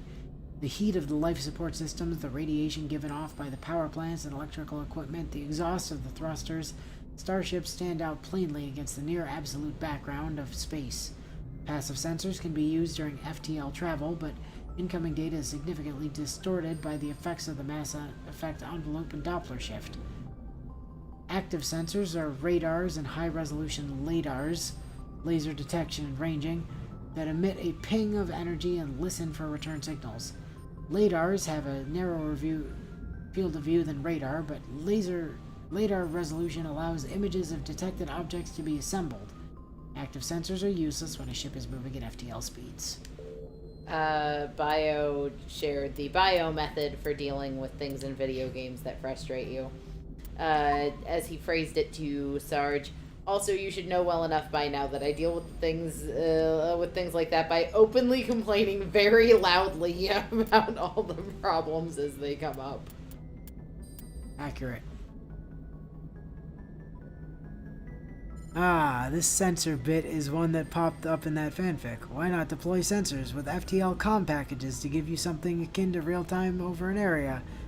Yeah. So, that's gonna bring us to time. Yep. So, we have a few more codex entries to cover at the start of next session. We've got everything in technology, and then all of this new stuff over in primary as well. Yeah. So, you know, a bit, but it's fine. I mean, it's all good information, right? It is. And like I said, like, the reason I know as much as I do about the Dragon Age games and the Dragon Age world is because I've read the codex entries. And every time I go back and replay the games, I read the codex again because there's always something I've forgotten. Well, that's why I know as much about like the Assassin's Creed universe as I did, because I've read every codex entry in every game. Took forever, but like. Oh, the Dragon Age games take 1,000,000 years if you read every codex entry you get. I am still very strongly considering installing Dragon Age Origins on my PC and starting a playthrough of the Dragon Age series in my spare time for my channel. And one of the things I would be doing is reading every codex entry, because like the world of Theta is just so massively fucked up. Like the way they treat the elves, the way BioWare really likes making their games be about racism. I have noticed. Well, I mean, look, sometimes you just gotta be about racism, you know? It's just how it be. I mean, in fairness, a lot of the actual world focuses on that issue, rightly so. So, note I say a lot of the world. All of the world, basically. And some governments prefer to ignore it. Well, yeah, but that doesn't mean that their constituents are. Anyway, next time more codex, and then lots more codex, and then heading out to wherever it was I said we were going. Yes. Which, like, we do have a bunch of side quests, and we could go do all of those. Like, all those things is, like, go to the Tau Eta cluster to go do whatever. We could go do those right now. I strongly encourage putting that off until after we go get Liara. Like, might as well have the full team before we start running around doing all the side quests and shit. I mean, yes. But that is a matter for next week. Yep. So, we'll catch you guys next time. Peace.